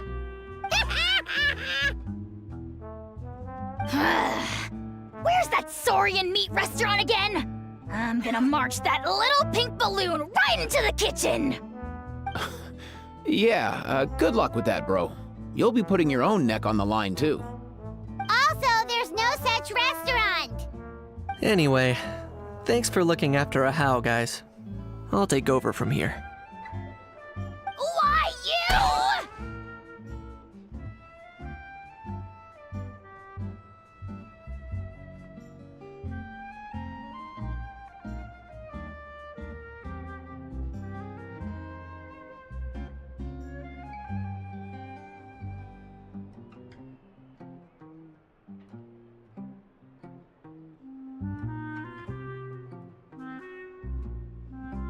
Between the two, Kukuku wins the cuteness competition hands down. Ah, really? Thanks! Wait, who are the other contestants, though?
The lost and found notice is up! Maybe we should go hang around the...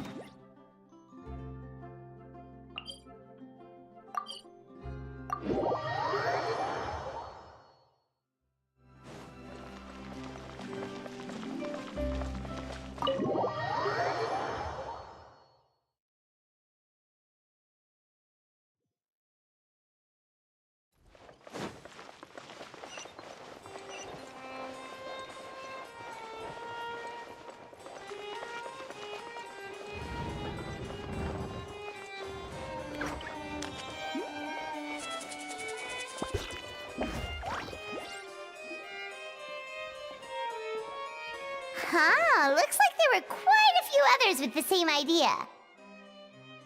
Ah, hello, you two. Have there been any developments?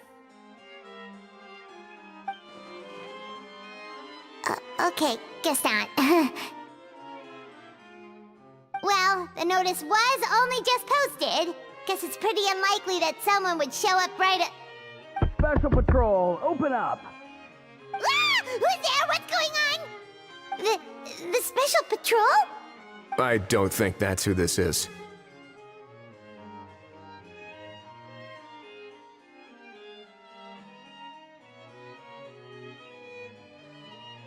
Hey, this isn't the time for silly jokes!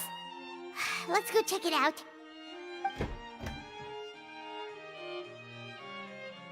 Good day, all. Gramps, grannies, aunts, and uncles. What in the Tibet are you doing here, Auroran? Oh, he must be the one you mentioned. Kukuku's owner? One of his owners. Kind of. But, bro, what are you doing here? I'm here to claim a lost item. Is this the person you saw on the boat, Mr. Kinich? Somehow I highly doubt that. For starters, he just addressed us as Gramps and Grannies. And unless this is the youngest looking middle-aged man in the world, I don't think he's our guy. Huh.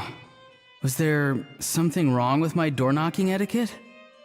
That's how they do it in all the films.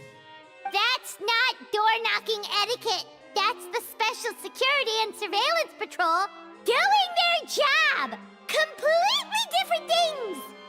Oh, I see.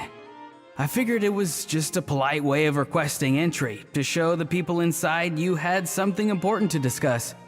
Oh, sorry about that. I totally goofed that one up. Give me a moment. I'll go back out and try again. So, Roran, you said you were here to claim a lost item. What did you lose? Yeah, so basically...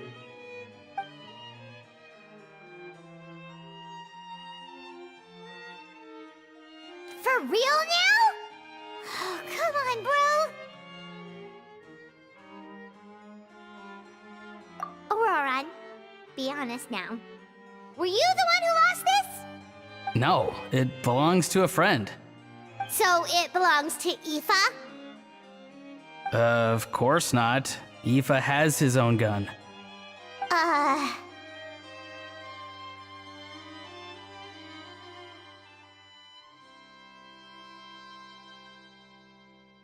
All right then.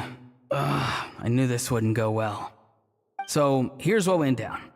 This morning, Aoife and I were playing rock, paper, scissors. Before long, he'd lost, as he usually does. So we figured we'd head out and visit some of the Cour de Fontaine's famous landmarks. When we got near the plaza, a man suddenly stopped us to ask for help.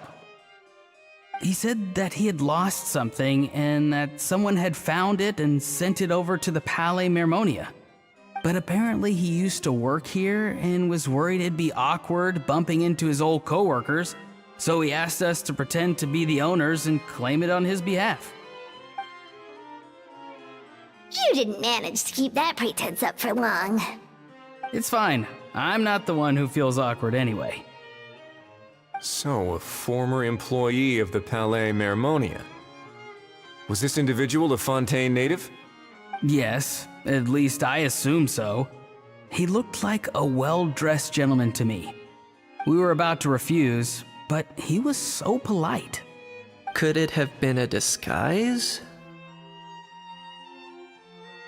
Oh no. Auroran, Paimon thinks you've been tricked. This person might be in cahoots with the bad guys. Oh, maybe he already took off and escaped as soon as your mission went pear-shaped. No way, I'm not that dumb. Huh? He's not going anywhere. Aoife and Kakuku are keeping an eye on him over at the plaza. Keeping an eye on him. I like the sound of that.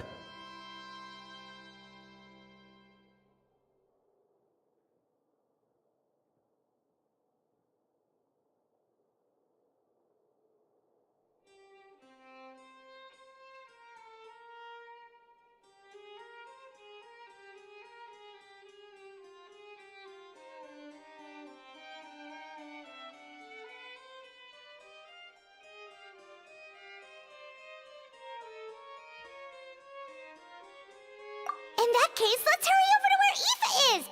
Time to catch that con man and find out what's really going on here! Wait a minute, I have a question first.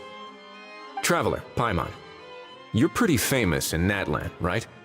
Oh, we're basically household names. But why do you ask?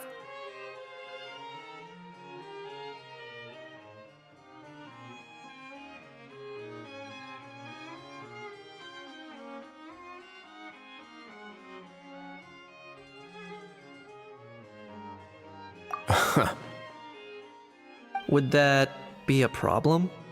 Remember when I said that the seller might be watching in secret? If so, then picking Auroran to do their dirty work was a careless mistake on their part. It suggests that the person who got Auroran to claim the item might not be fully in the know themselves. There are plenty of unanswered questions, but standing around racking our brains won't help.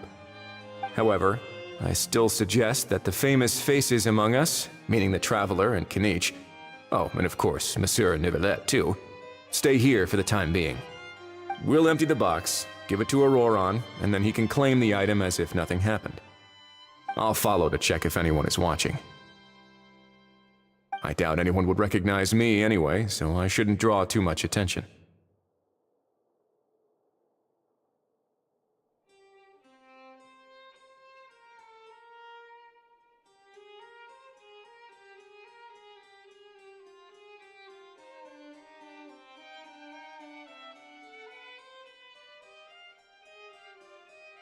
I think this plan is worth a try. I shall leave it to the pair of you. So, I have to go undercover again, right? Well, not exactly undercover. Just drop the special patrol persona and be yourself instead. Roger that. Over and out.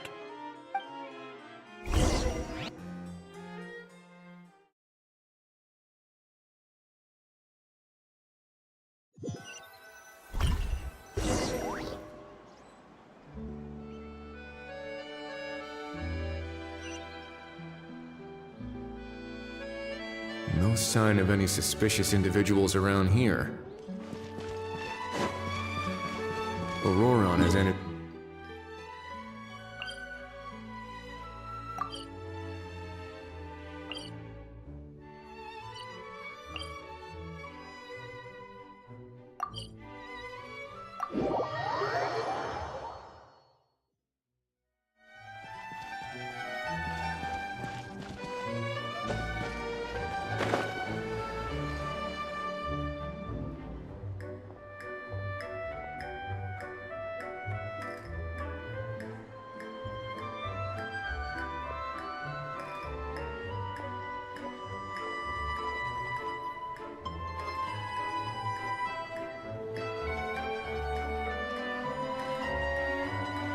Nothing suspicious going on here, either.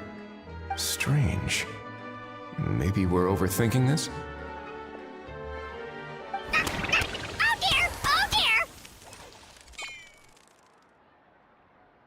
Stop with the pecking! Stop with the pecking!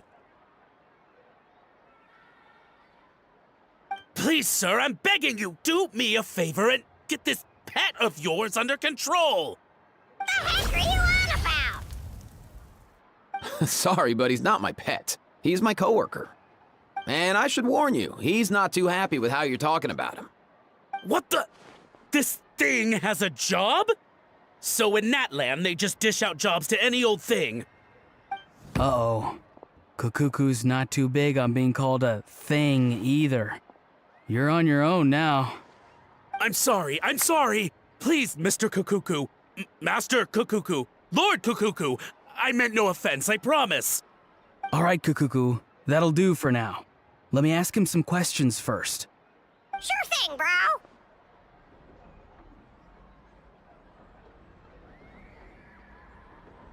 Auroron actually looks pretty serious this time. Was he just pretending to be clueless earlier? Interesting. Think I'll sit back and see how this plays out. You actually got it? Wow, didn't think it would be that easy. Ah, excellent. Looks like sending you was the right approach after all. After all? I mean, because the staff at the Palais Mermonia don't recognize you, right? So I got it, but I don't remember promising I'd hand it over. Huh? This thing's pretty cool. I've taken a bit of a liking to it.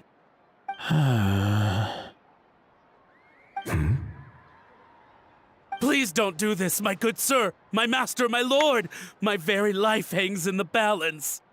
His life hangs in the balance? If this means so much to you, what are you gonna offer me in return? Are you trying to get him to say my life? How'd you know that? Because I watched that film with you. You should drop the act. We don't want a real misunderstanding in our hands. You're probably right. But honestly, I don't know what else to say. Sorry, this is the most myself I can be. Is that enough? Enough. More than enough. Who's this dude? Just think of me as a staff member from the Palais Mermonia. Now, if you don't mind, I have some questions for this gentleman about that life or death treasure you were just discussing. Truthful answers appreciated, of course. Oh no, I'm toast now. What's that supposed to mean? You don't think the Palais Mermonia has the ability to protect our citizens? No, I mean, yes, of course they do. Please ask away. I could do that. But I'd rather you just tell the whole story, from the beginning. I suppose I only have myself to blame. Such a rare antique, I couldn't resist. I'm a collector of antiques. Nothing excites me more than rare, old relics, and to be completely honest, if someone's selling, I'm buying. I don't care to ask where they sourced their goods. As for the seller of this particular item, well, I've never met him in person.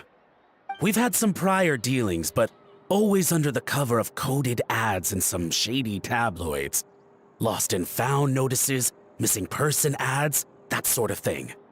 As long as I took care to hide a time and place somewhere within the text, then slipped some mora into the envelope before submitting the ad, it would get published. And that was that. No fuss, no trace. Simple, right? Normally, everything goes off without a hitch. But this time, I arrive at the pickup spot expecting a discreet in and out, and instead, I find a whole construction crew at work. That was not what we'd agreed. But I couldn't just let it go, so I reached out to him again the same way as usual. He replied, and do you know what he said? He told me that the item's now in the Palais Mermonia. Well, he wasn't lying about that.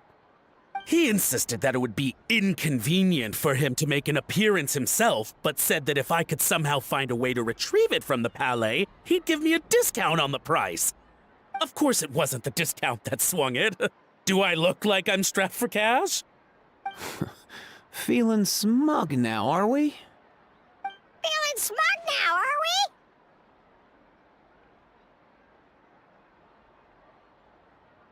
we? No, Please go easy on me. Go on.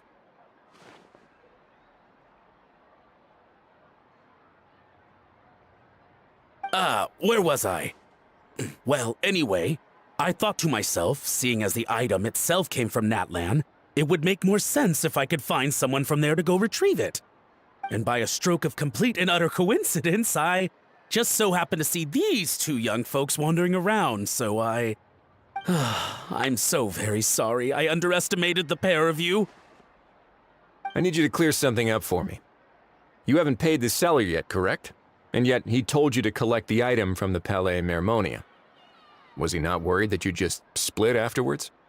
Well, to be honest, though I can't claim to know him very well, he, on the other hand, seems to know my name and where I live.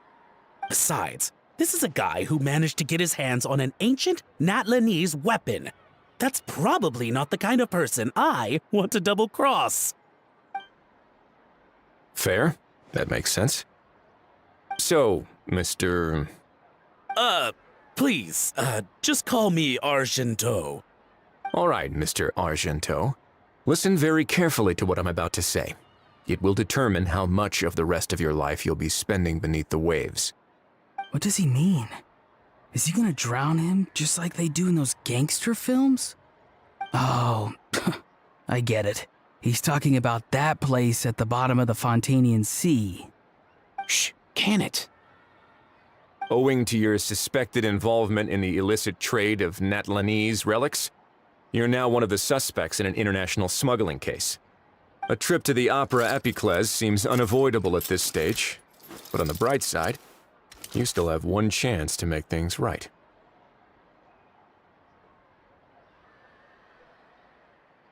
Okay. Do I really? Please tell me what to do. It's very simple. Just reach out to your seller in the same way as usual, arrange to meet, bring the money, and make the deal. Just be sure to let me know all the details. I'm talking time, place, the whole lot. If we can catch the other party by doing this, you'll have gone some way toward redeeming yourself. Understand? Oh, I see. I understand. You shall have my full and unadulterated cooperation. Good. Don't break the law, and don't even think about making a run for it. The Palais Mermonia will be watching you and ensuring your safety. All right, take the box, but leave your ID and other documents behind. You can go now. As for you two, protocol dictates that I should take you both back to the Palais and have you sign a confidentiality agreement. But that would take a lot of time and effort. Such a hassle, bro! See, Mr. Kakuku knows exactly where I'm coming from. So, I was thinking, since you're all friends of the Traveler... I understand, sir. We got dragged into this by accident, and it has diddly squat to do with us. And out of respect for the Traveler, we won't say another word. Oh, I know this part. We better keep our mouths shut or we'll both be sleeping with the fishes in the tailor-made pair of cement shoes. In that case, I understand completely. Not exactly what I was going for, but if that's how you want to understand it, then be my guest. Then it's settled. Thanks for your help.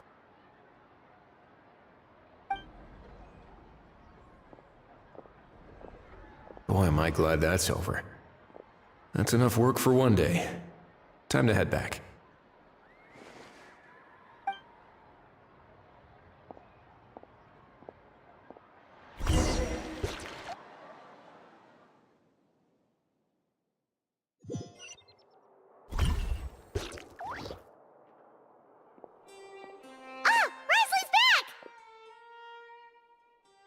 Judging by your expression, it must be good news, huh? It went smoothly, on the whole.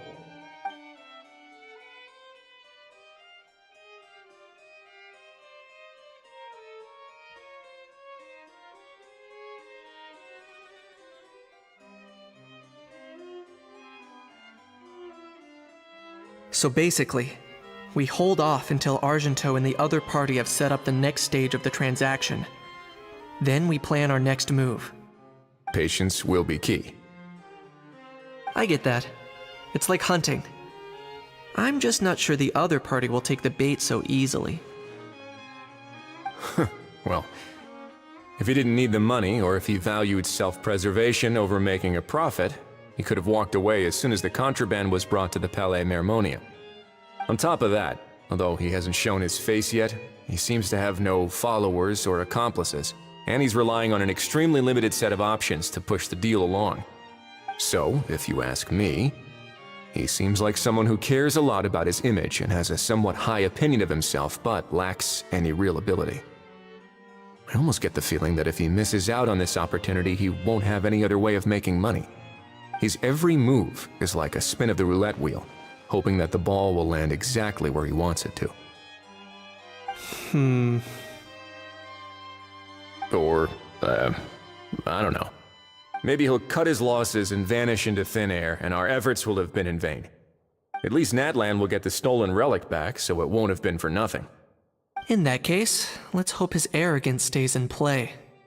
Everyone, I have just briefed the Marechaussee Phantom on the situation. As soon as there are any further developments, we will act without delay. When that time comes, we will be relying on your help.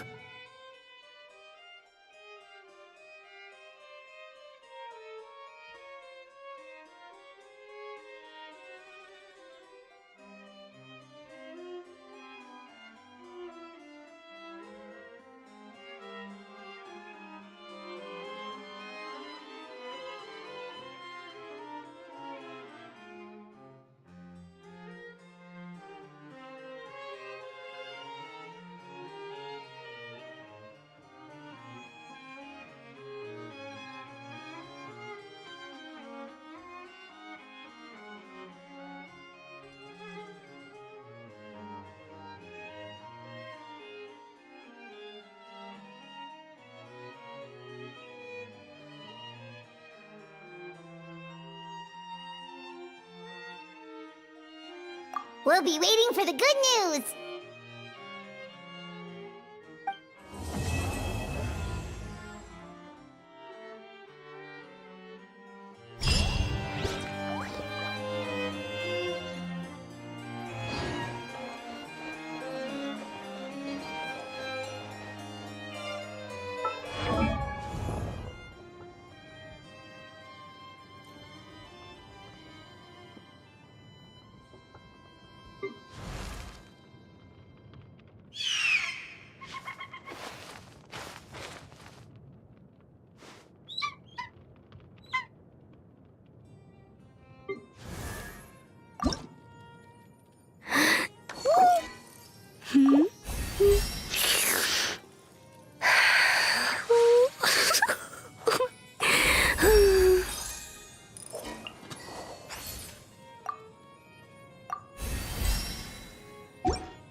Leave it to me. All of it. Whatever it is.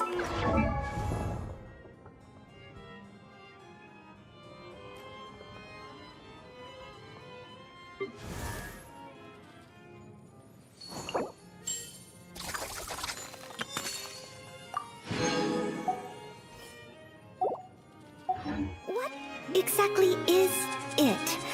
I didn't quite catch your request.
Hello, boss.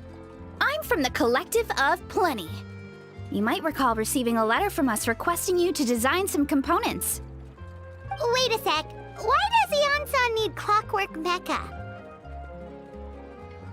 Nothing like that. Our coach just wants to fine-tune her gym equipment so people can target different muscle groups more easily.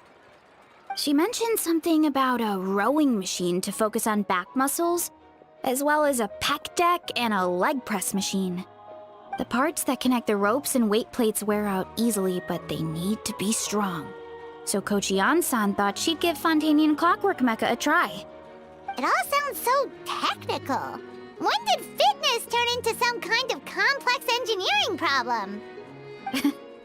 To be honest, I don't really get all the details either. But if it works out, I'll be sure to train according to her revised method. And if it doesn't, we can always stick to the good old methods. If you're interested, I can show you a few beginner exercises the next time you drop by our tribe. You'll be able to smash the records without even breaking a sweat. I know it.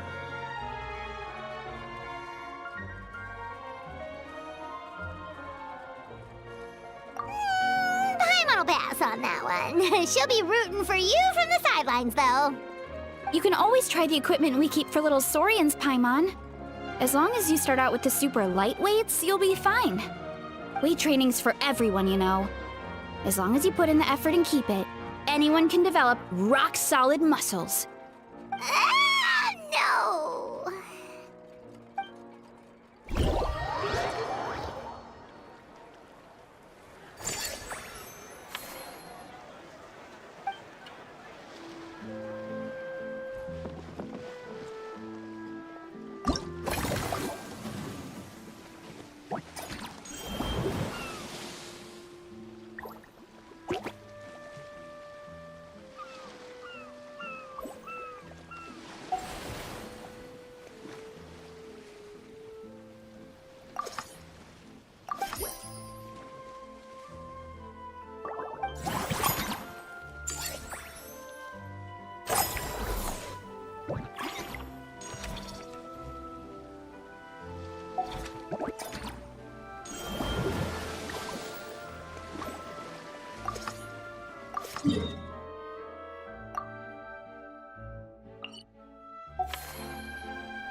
All right, time to show off how fast I can run.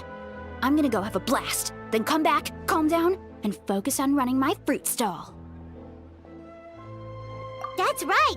Last thing you'd want is to get too absorbed in having fun, then suddenly realize you're starving because you haven't eaten anything for hours. Funnily enough, Paimon can think of someone else with a bad habit of getting so into things that they forget to eat. No matter how busy you are, nothing's more important than staying well-fed, hydrated, and healthy. No need to worry about me, guys. I do a lot of long-distance running, so I always make sure to bring some food and water with me. This time is no exception.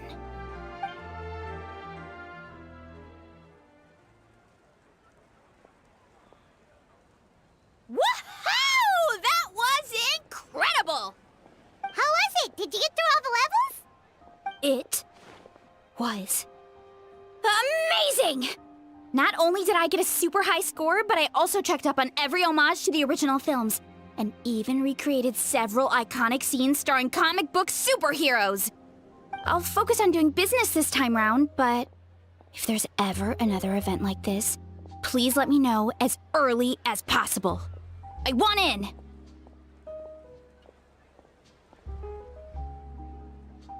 Yep. You know what? We should let you design the levels. I'm sure all the fans will be thrilled. That would be great. Anyway, back to business. Time to focus on my fruit stall. I'm gonna make a name for my orchard in Fontaine.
You seem tired. Would you like some tea? I'll brew you some. Do you take sugar? 1 cube or 2?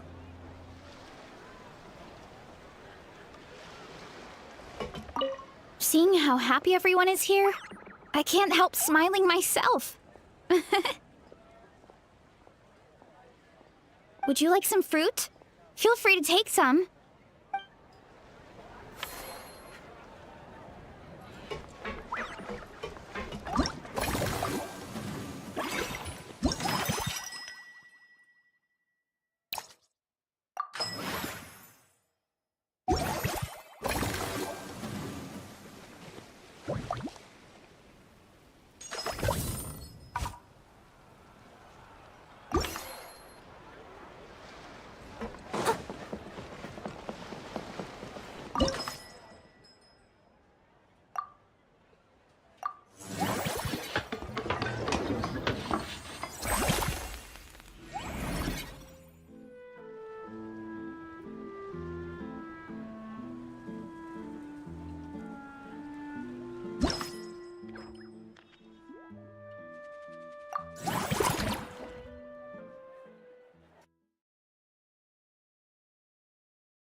Deal. I'm in.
Is this really necessary?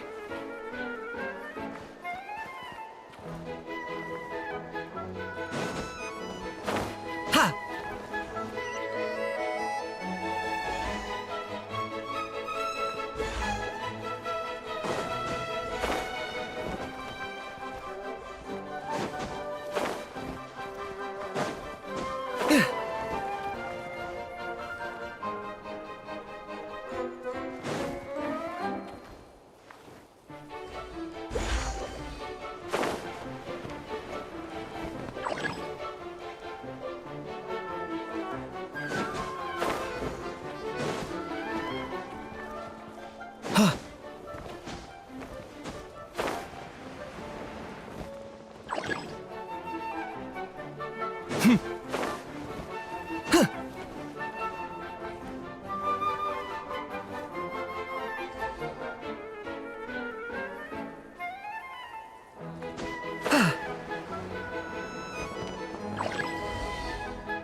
How loves being antagonistic.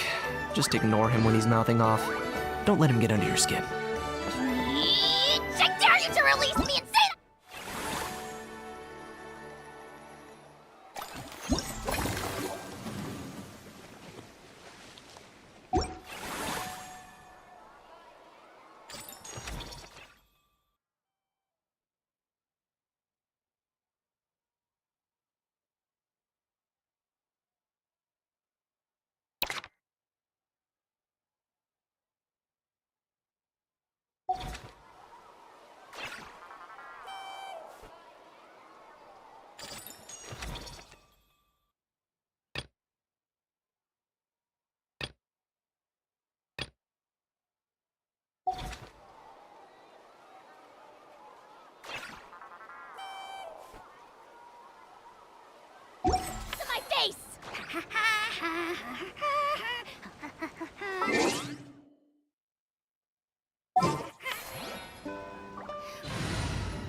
Ad Astra Abyssa. Thank you for completing Ad Astra Abyssas.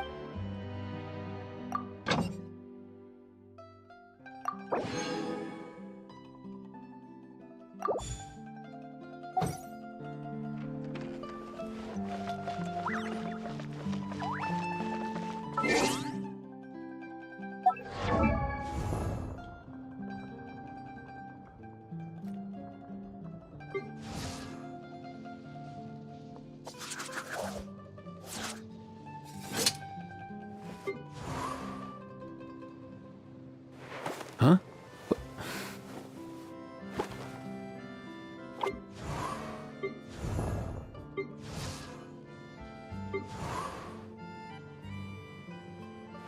Huh?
as a good knight should. Pyrotechnics! Ready.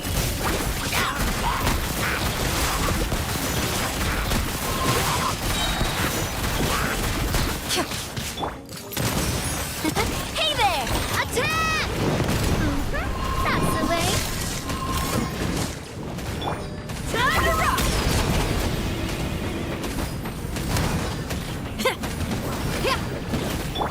Coming at ya! Hiya! A proper send-off from the spear, as a dutiful maid would. Feel the beat! Power chord! Time to testify. Into the shadows.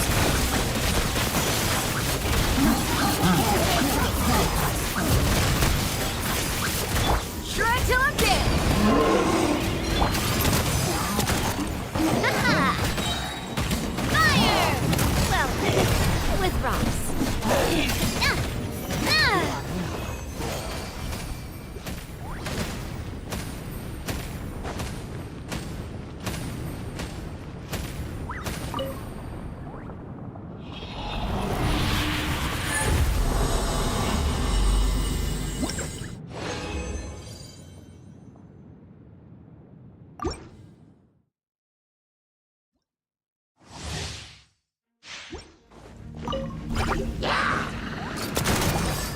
Hey there! As a good knight should.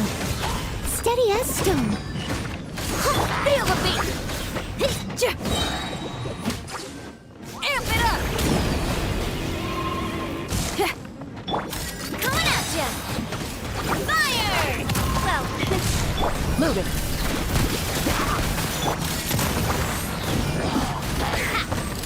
ha! Hiya! Watch out! Cha! Fire! Well, as a dutiful maid would. Pyrotechnics! Evil looks. Shoot on sight. Into the shadows. Shred till I'm dead! Hey there!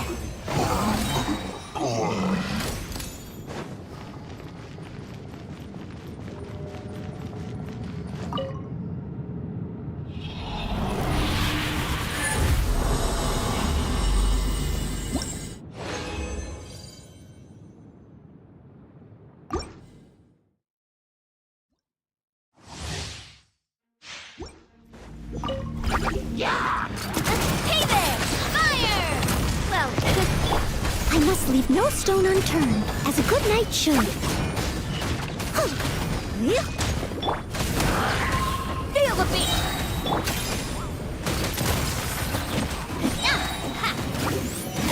Attack! Time to rock!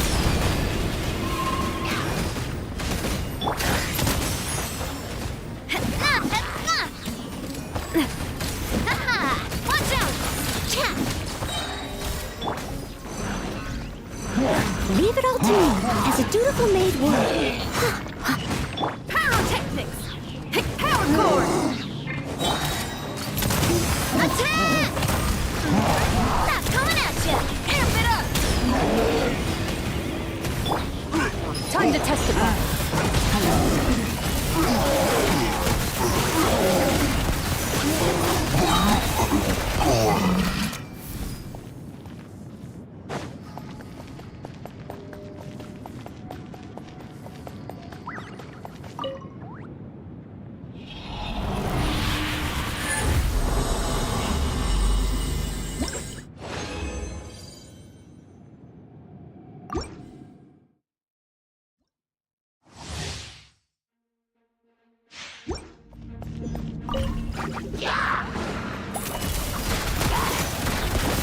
Evil looks. Shoot on sight. Steady as stone. Time to clean up. Pyrotechnics! Watch out! Watch out! A proper send-off from the Shred till I'm dead! Power chord! Watch out!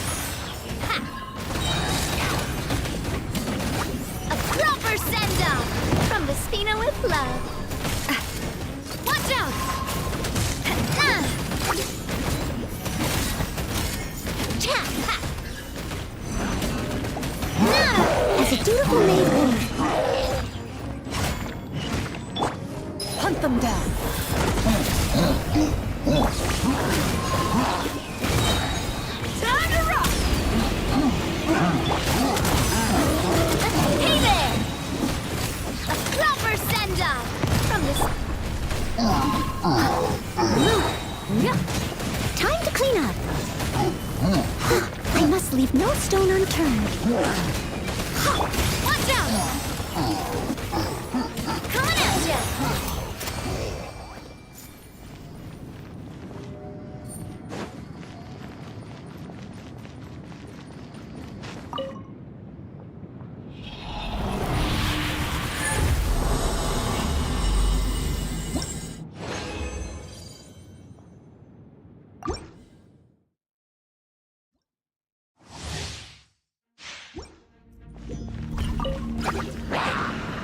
Fire!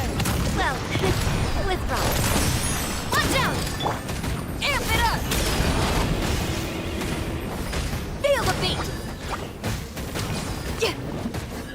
Coming at ya! Fire! Well, with pyrotechnics! As a dutiful maid would. Yep. Watch out! Try till I'm dead! Time to testify.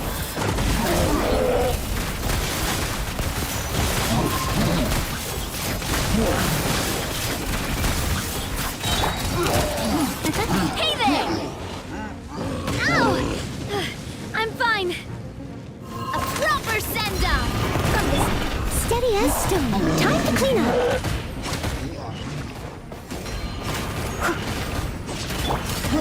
Hey there!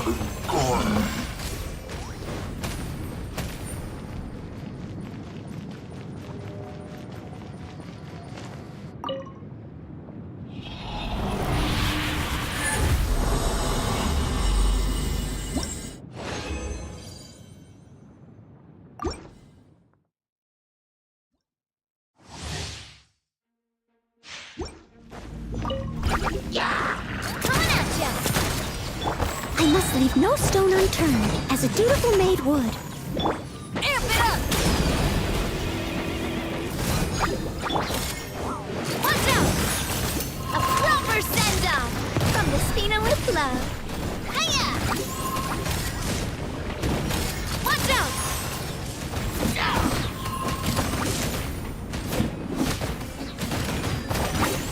Watch out! Cha! Ah!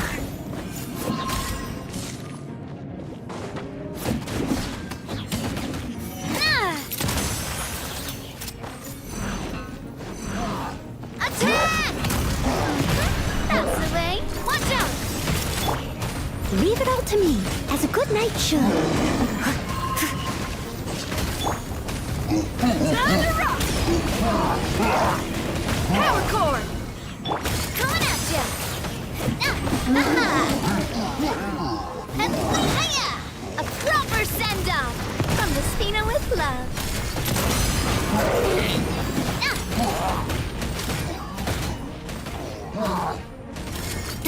Hey there!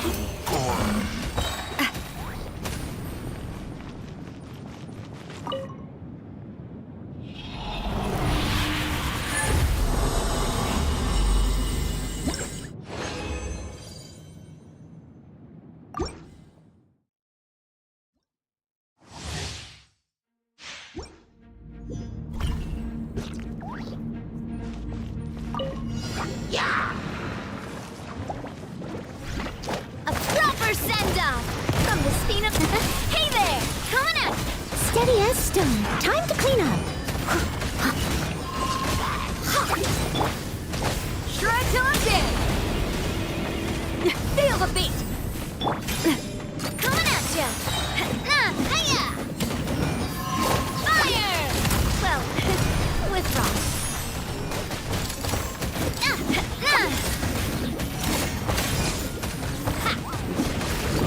Hey there!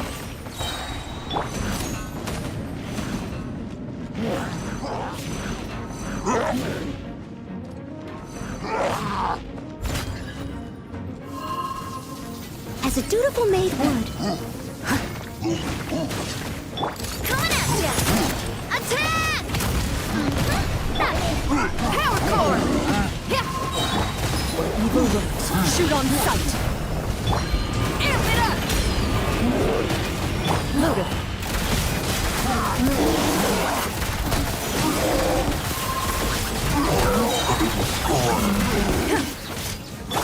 Coming at ya!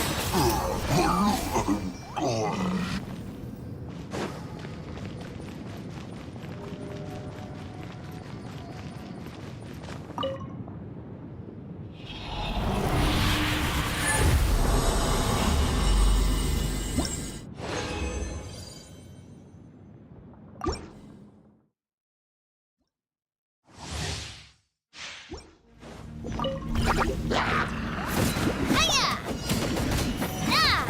Attack! That's coming at ya! Hey there! Leave it all to me, as a good knight should. Watch out! Hiya! Ha! Attack! Feel the beat! Shred till I'm dead! Coming at ya! Ha! Ah!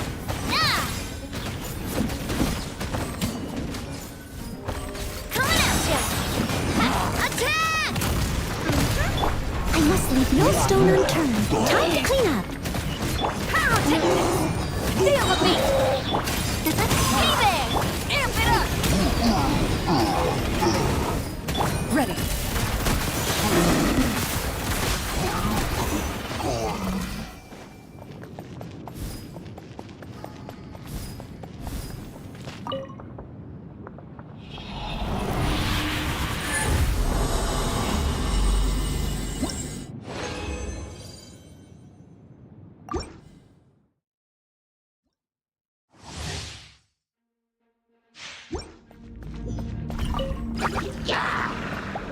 Hunt them down.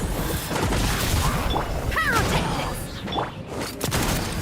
Watch out! A proper send-off! From the speed... As a good knight should.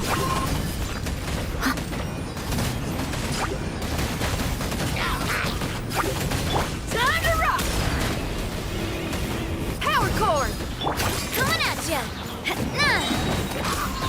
A proper send-off! From the speed... Watch out! Hiya!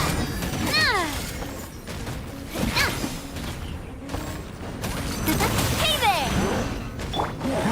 Leave it all to me, as a dutiful maid would. Pyrotechnics! Into the shadows.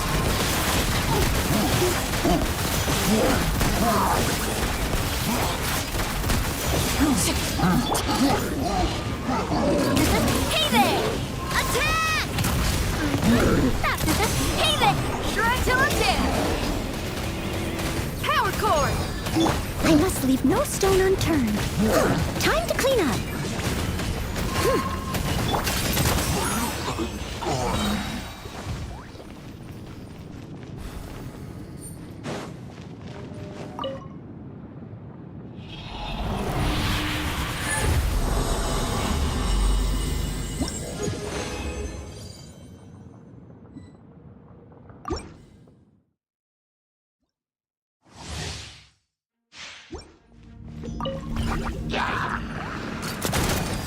Coming at ya! A proper send-off! From the... Leave it all to me. Pyrotechnics! Coming at ya! Time to rock! Power cord! Fire! Well, with rocks. Coming at ya!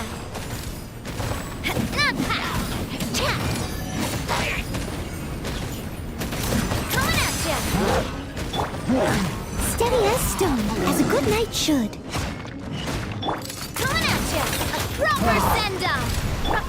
Time to testify. Loaded.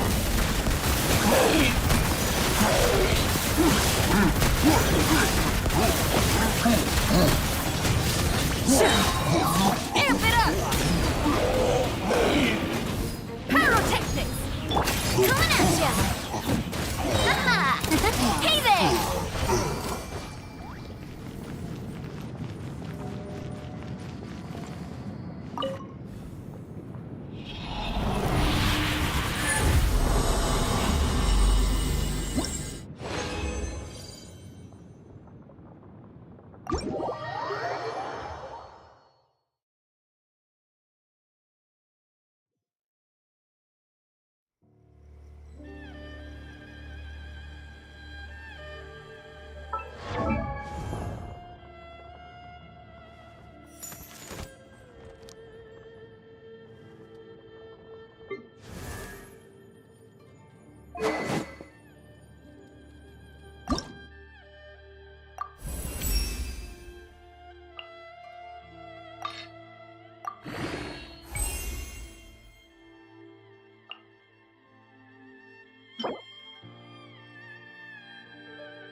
Day. Hey there! Watch out! Attack! There's more! Leave it all to me. Into the shadows. Finally, hut.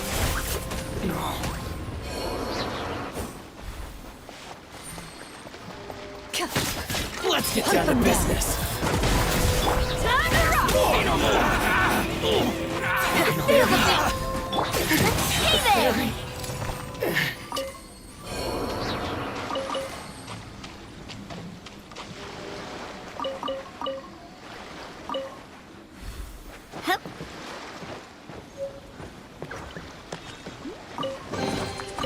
Oh, what a stroke of good luck!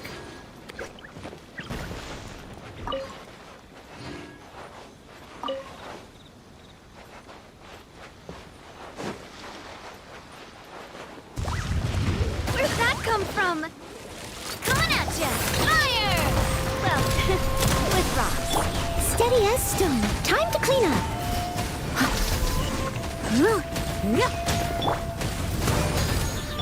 Watch out! That's not! Ha! Cha! Watch out! Fire! Well, with rocks. Amp it up!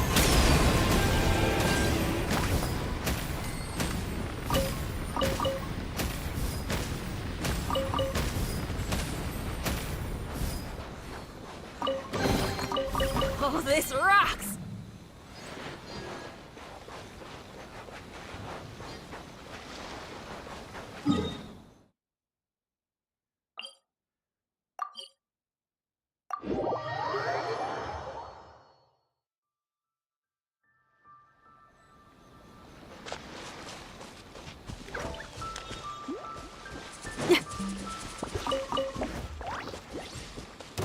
my lucky day. Feel the beat! Ready.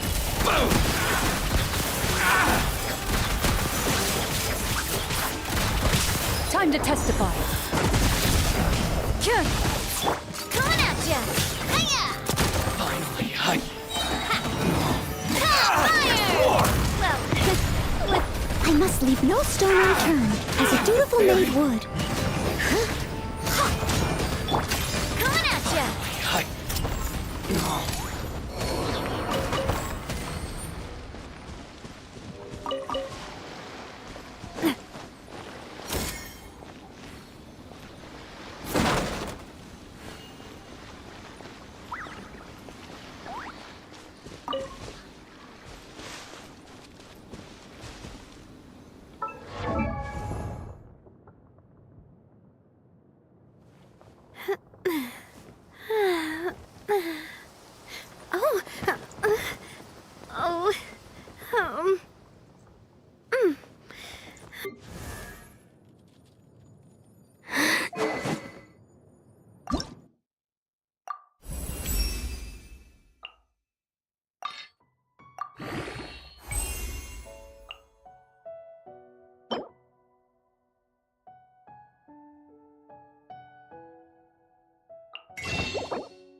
do love Spina di Rosula's logo.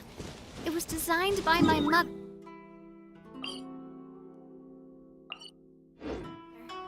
Have you noticed how it's shaped like a heart?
Leave it all to me. Time to clean up. Power core! Hey there! Cha!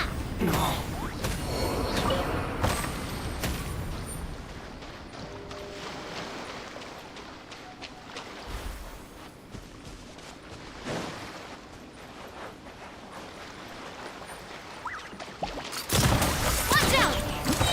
Air it up! I must leave no stone unturned. Shoot the fairy.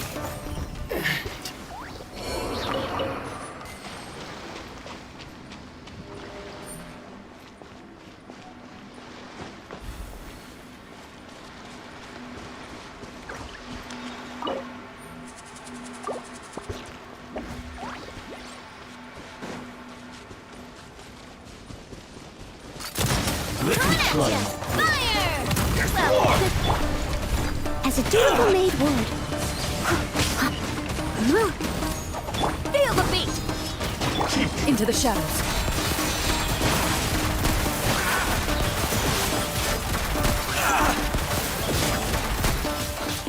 Hunt them down. for me! Hey there! Rubber send-off! From the Spina with blood. Tap! Hey there! Time to rock! Pyrotechnics! Is it over? Leave it all to me. Time to clean up. Watch out! Nah!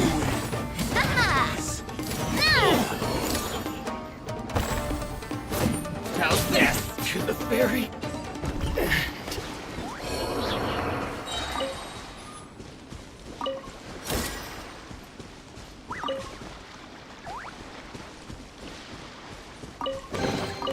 I'm loving this treasure hunt.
My lucky day!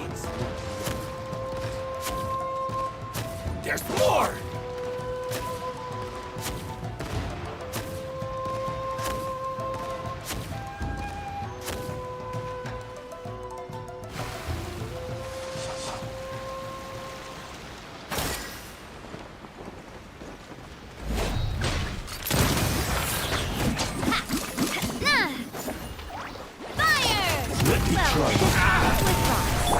Steady as stone. My blade! Feel the beat! Power chord! There's more!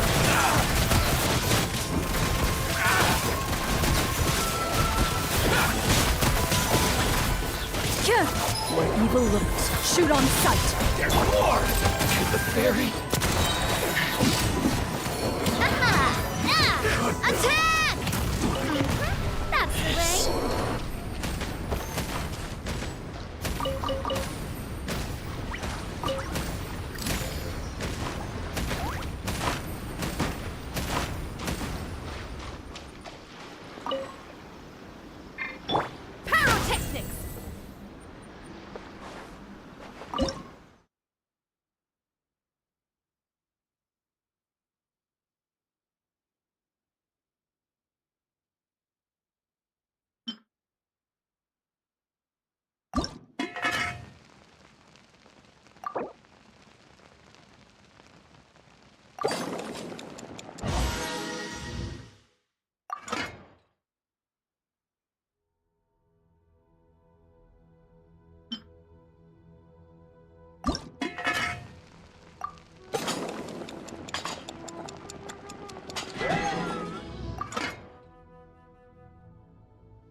Power core! Amp it up! Feel the beat! Leave it all to me. As a dutiful maid would. Hey there! No.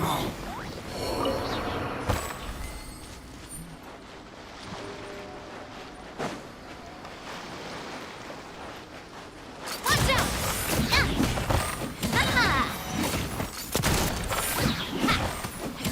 To the very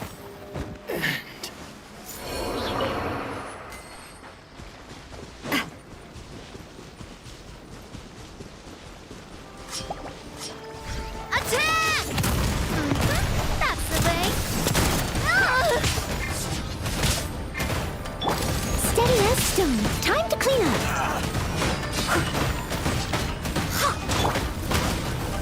Pyrotechnics! Time to rock! Hunt them down. Into the shadows.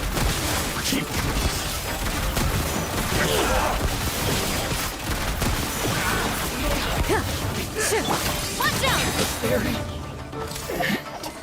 A proper send-off! My From blade! Christina with love. finally. Hiya!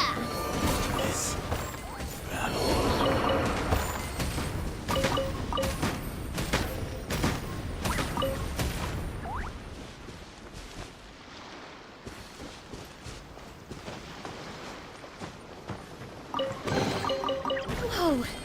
What a stroke of good luck!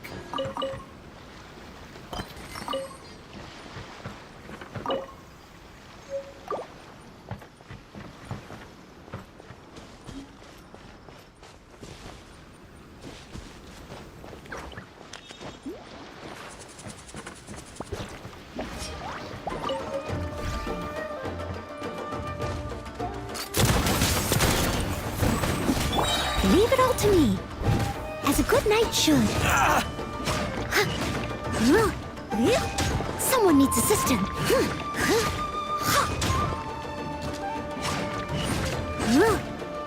Coming at ya! Very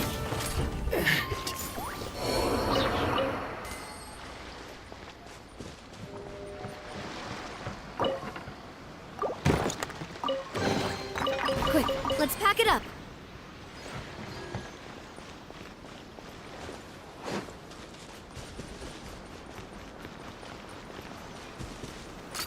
Hey there!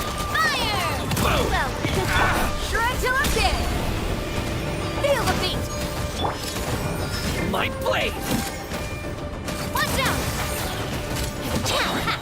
Hiya! No.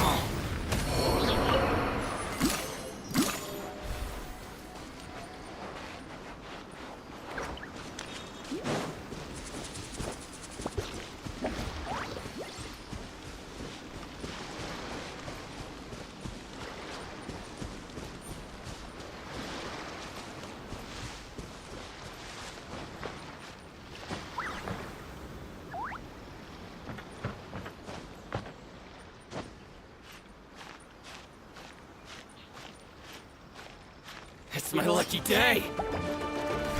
Going somewhere?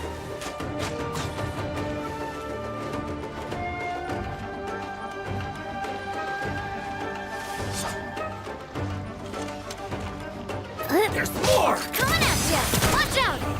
A proper send-off! From the steady as stone, as a dutiful maid would. Watch out! To the very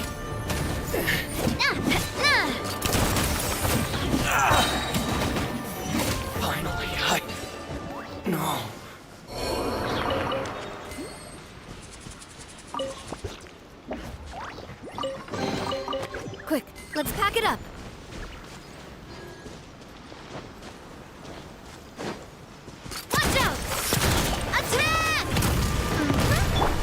Give it all to me. How's this? Time to clean up. To the ferry. Let's get down to business. Hey there! A proper send-off from the power core. Hiya! Ha! Finally, no.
Get down to business. Hey, time to rock! Feel the beat! Hit pyrotechnics! As a good knight should. To the ferry.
Let's pack it up.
Cha!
Glad to be working with you.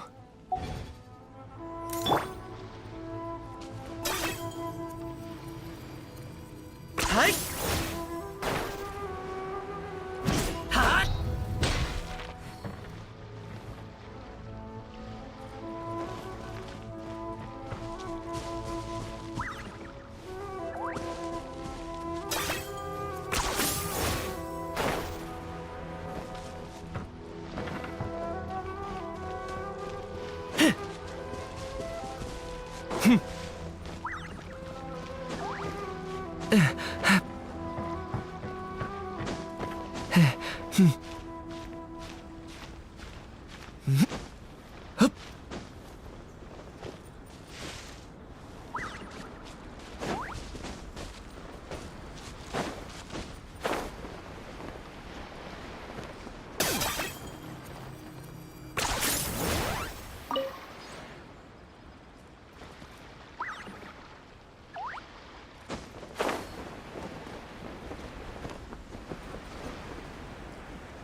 Is this really necessary?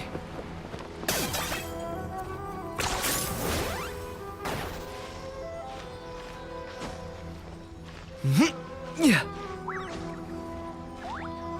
Yeah.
Steady as stone. Power chord! Pyrotechnics! Shred till I'm dead! Fire! Well, hey there! Play these souls! I got him cornered! Glory to which none can compare! Especially the one in the bad mood. Measly insect!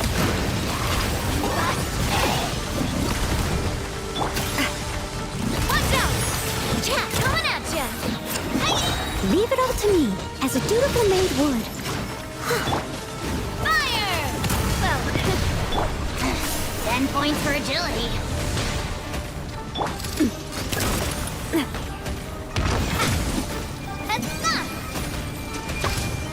Watch out! Chat!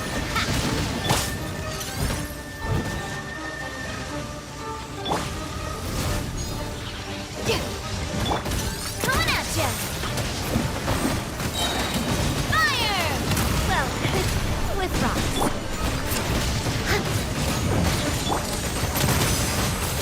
Amp it up! Watch out!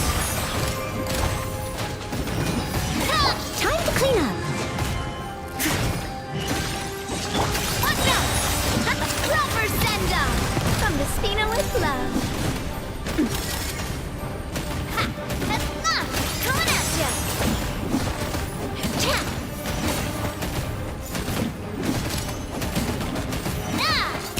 Hey there!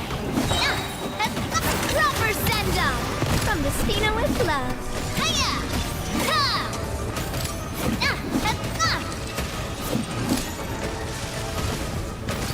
Hey there!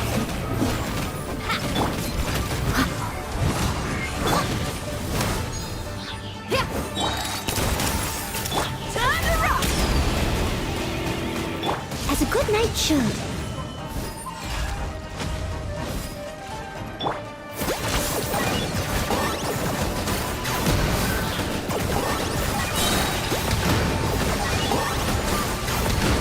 Shadow of the past, mine to command! Glory to which hiya! There! Proper send up from the steady as stone. Power cord! Watch out!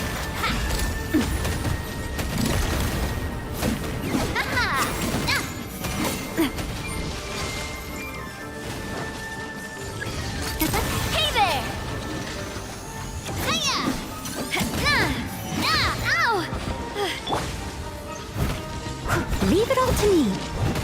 Huh?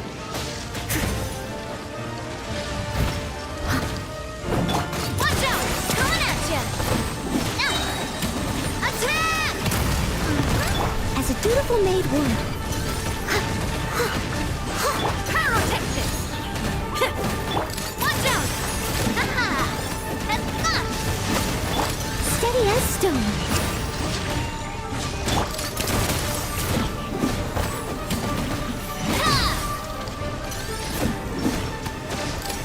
Watch out! Attack! Feel the beat! Power core! Amp it up!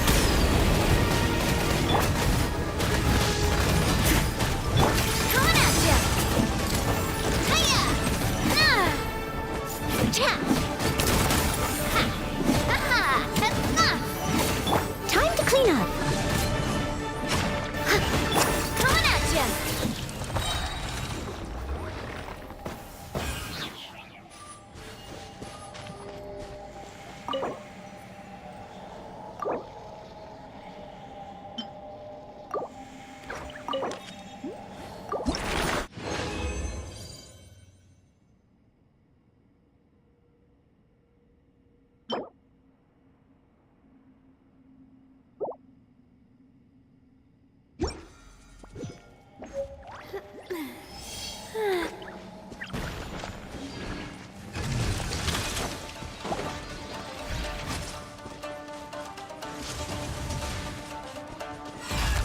Where'd that come from?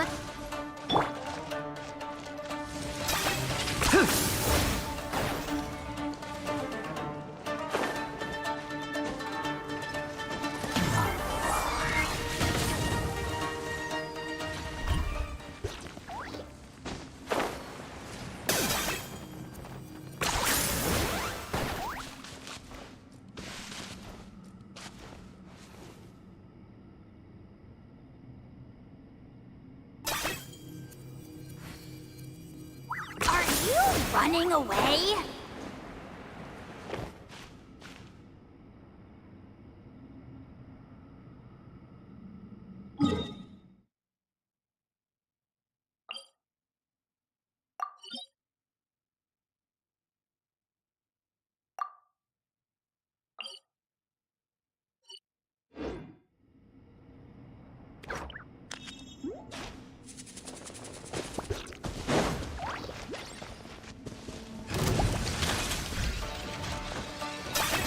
Hi!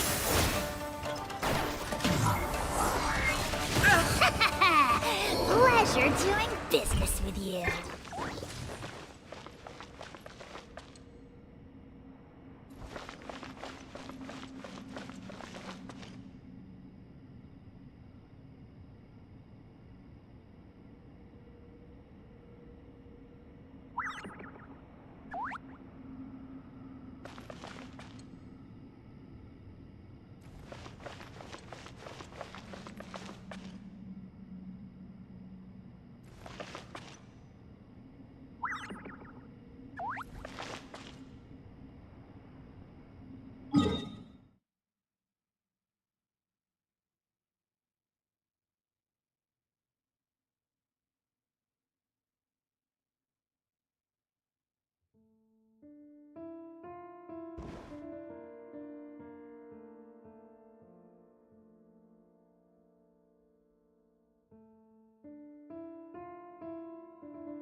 Whenever you need me.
time itself is a silence.